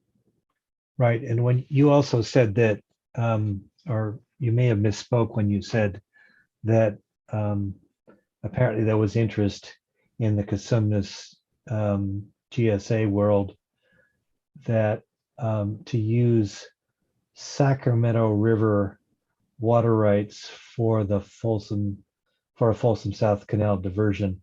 I assume you meant some kind of entitlement associated with American River watts of the American River, either contracts or rights. That's correct. You didn't mean Sacramento River rights. No, Sacramento area rights to the American River. Thank you for that clarification. Are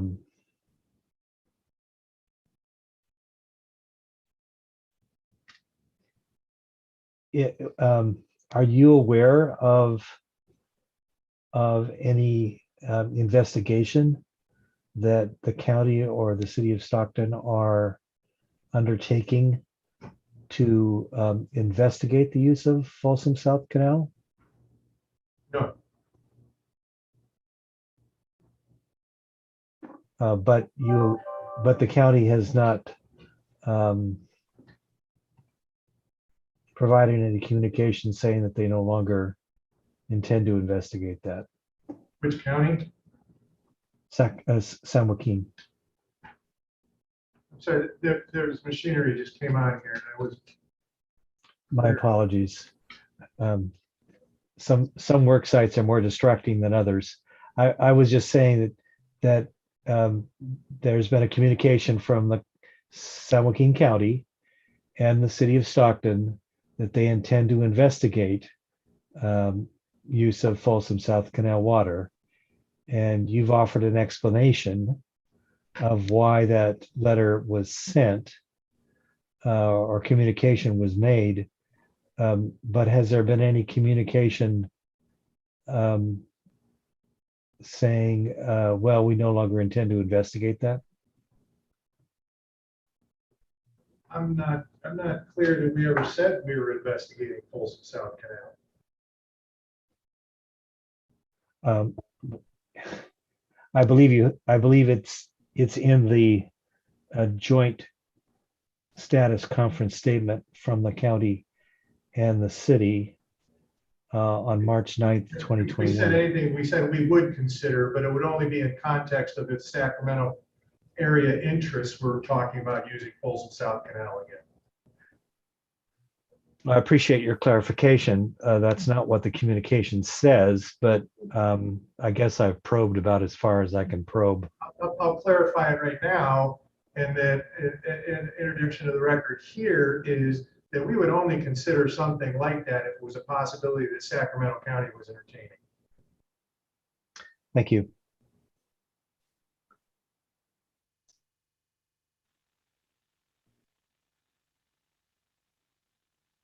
Mr. Stork, does that complete your questions for these two witnesses? I have many more questions, but I will not put them on the record in Fair this enough. hearing. Fair enough. Thank you. I will turn to the remainder of my list. First, I have El Dorado Water Agency. Questions? Thank you. El Dorado Irrigation District. Yes, I do have a couple of clarifying questions, Ms. Kinsey, if that's okay. Great, please go ahead. I want to just make sure that I understood some of the testimony on rebuttal that has been elicited through some of the questioning. So I'll turn to the paragraph 7 of Mr. Buckman's testimony. And in it, he refers to the letter from former Division of Water Rights staff member Kathy Maroka. Is it possible, Mr. Buckman, because I too am not saying anything from 2014 in the record, but I am looking at AHO 165, a letter from Kathy Maroka dated August 21st, 2013, that seems to lay out a compliance timeline. Is it possible that that is the document that you referenced as a 2014 letter from Ms. Maroka?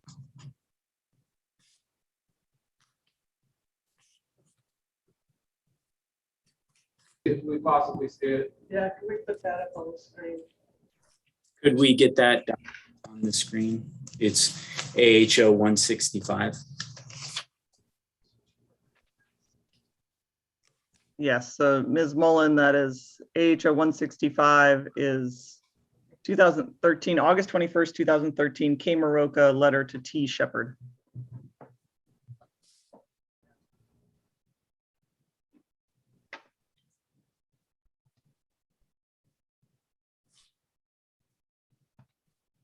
There we have it.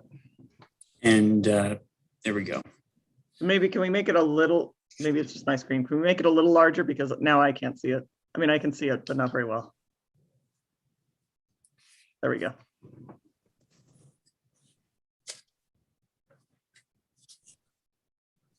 Is this the document that you referred to, Mr. Buckman, in paragraph 7 of your rebuttal testimony? Yeah, it looks like it is. I was also mistaken on the year, it appears. But what I intended to do, the reason I introduced that and what I was trying to do by referencing the work plan is that the work that we had undertaken for our SGMA compliance was outlined in the work plan. And I was mistakenly referred to the State Water Board letter, but actually the work plan I meant to refer to was identified in the 4th amended application. Thank you. And the reason I wanted to ask you about this, if you could scroll to page 3 of this document. I think Mr. Ferguson showed this work plan as it was reflected in the original 2011 letter. This is the 2013 letter that demonstrates progress on some of these items. The last item of that table there says complete protest negotiations. Deadline is July 1st, 2015. Is that correct? Correct. And so the reason I point that out is because I'm trying to understand and make sure that I understood your testimony. A few moments ago, in response to Mr. Ferguson's questions, you indicated that it would likely be a couple of years of observation of the DREAM project before you'd be able to understand the feasibility of the project that is proposed under water rights application 29657. Is that what you said? Correct. And so then is it a correct assumption then for the protestants that negotiations over their protests, if this application is not canceled as a result of this proceeding, that those negotiations would not likely occur within the intervening couple of years? I think we would hesitate to enter into lengthy, time-consuming negotiations during that time window until we were pretty confident we have a feasible project. But of course, we could reach out, and if there are quick adjustments we could make to resolve protests, that we'd be interested to do that. Thanks. I have no further questions. Thank you, Mr. Paulson. San Juan Water District, do you have questions for these witnesses? No, thank you. Thank you. Placer County Water Agency. No questions. Thank you. Thank you. Westlands Water District.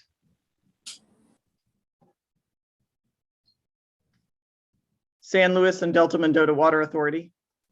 No questions. Thank you. City of Sacramento. We have no questions. Thank you. Thank you. State Water Contractors and Kern County Water Agency. No questions. Thank you. DWR. No questions. Thank you. Thank you. And Mr. Schutz with CSPA, do you have any questions? I have a couple. Great. And these are directed to Mr. Zadar. I'd like to follow up briefly on Mr. Ferguson's line of questioning. He talked about the rate of diversion that's stated in the 2014 fourth revised application. In the same application, there is a total face value of acre feet to be diverted, which is 147,000 acre feet. And as I understand it, Mr. Zadar, the season of diversion that you've proposed in this fourth amended application is December 1 through June 30th. Is that correct? That's correct.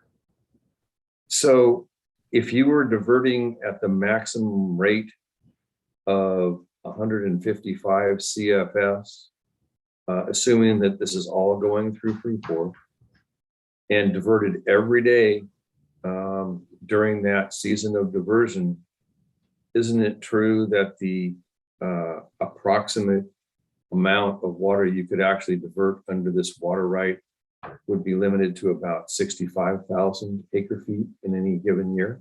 Based on, I'd have to look at the hydrology, but based on 155 CFS capacity, I'd look at the frequency and the ability to do the diversion, and I would quantify that. I'm not willing to say it's 65, but it's much less than 147.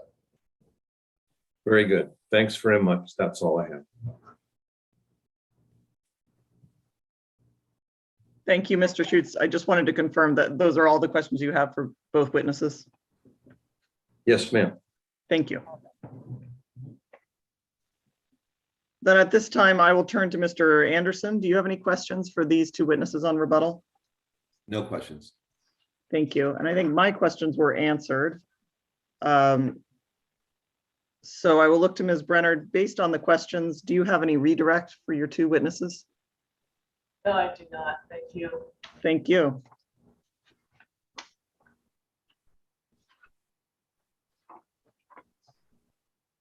Given that, I think where we are is I'm going to ask you, Ms. Brenner, would you like to move San Joaquin County's rebuttal exhibits into evidence at this time?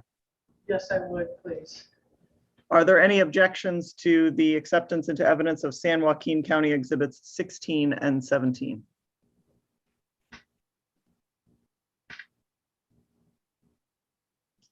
Hearing none, San Joaquin County exhibits 16 and 17 are accepted into evidence in this proceeding. And I think we have completed all of our duties for the day. I did want to make some comments about closing briefs, but before I do that, are there any other procedural matters related to this hearing that anyone would like to raise at this time?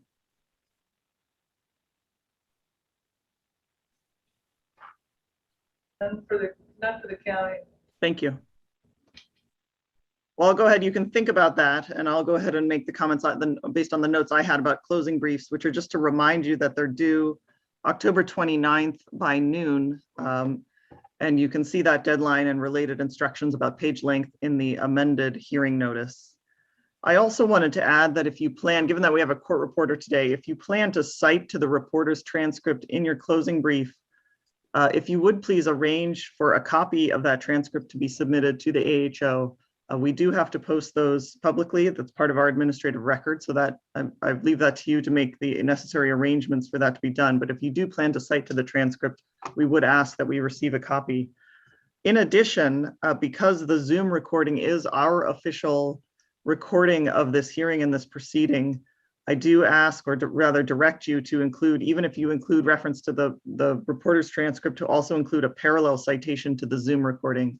Because that is our official record for this proceeding. And if there's any conflict between the reporter's transcript and the Zoom recording would hold.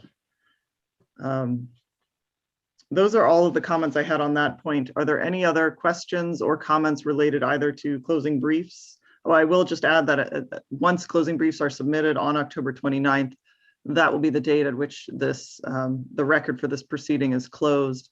And that will start their statutory clocks under the water code related to producing a proposed order if the final outcome of this proceeding is a proposed order to be presented to the board. But are there any other questions or procedural matters that we need to address before we adjourn? One quick question. I assume if the Zoom recording is the official transcript or official recording, that it'll be up on the website, the board website, same place where we have all the exhibits, etc. Yes, it will. We will load the Zoom recording along with the Zoom transcript for what it's worth. Sometimes it's more entertaining than useful. Along with that, up to the FTP site for this, and that will happen shortly. We do have to, we just try to review those to make sure that the recording, we have the best recording. We have several folks making separate recordings to make sure that we have that, but we will upload it within the next few days, basically as quickly as possible. Thank you. Thank you. Kenzie, I do have one question. Mr. Ferguson, yes. Has Ms. Galeno's contact information been distributed? It is in, I mentioned it early on, it was distributed, San Joaquin County distributed in their email to us, letting us know that a court reporter, they would be providing a court reporter. I believe it was an email last week, and that email is up on the FTP site. Okay, I'll find the email. Find Thank that you. information there, yeah. Thanks. And Ms. Kinsey, also a quick clarifying question. Yes. When you say include a copy of the reporter's transcript, do you mean the entire copy or just the copy that is cited in the closing brief? The portion that's cited in the closing brief? Well, I suppose you can do either. It would be, it's really up to you. You have to make the necessary arrangements. Obviously, the AHO would love to have a copy of the reporter's transcript, but I understand that there are constraints and those arrangements have to be made. Yeah, I was just more concerned of 32 copies of the clerk's transcript coming into the hearing office. So I just didn't know if you wanted to limit it that way. No, I mean, we'd like one complete recording, and if we have multiple parties submit it to us, we'll only post one. Okay, thank you. Thank you.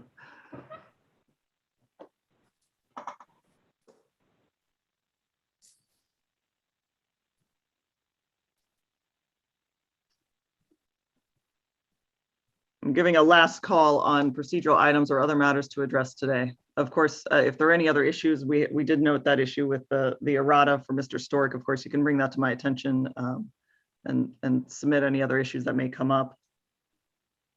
But with that, I will say I want to thank all of our witnesses. I want to thank all of the representatives today. This was a large number of parties, and we marched through this proceeding very quickly and very efficiently, and I think effectively, and got to the bottom of a lot of questions.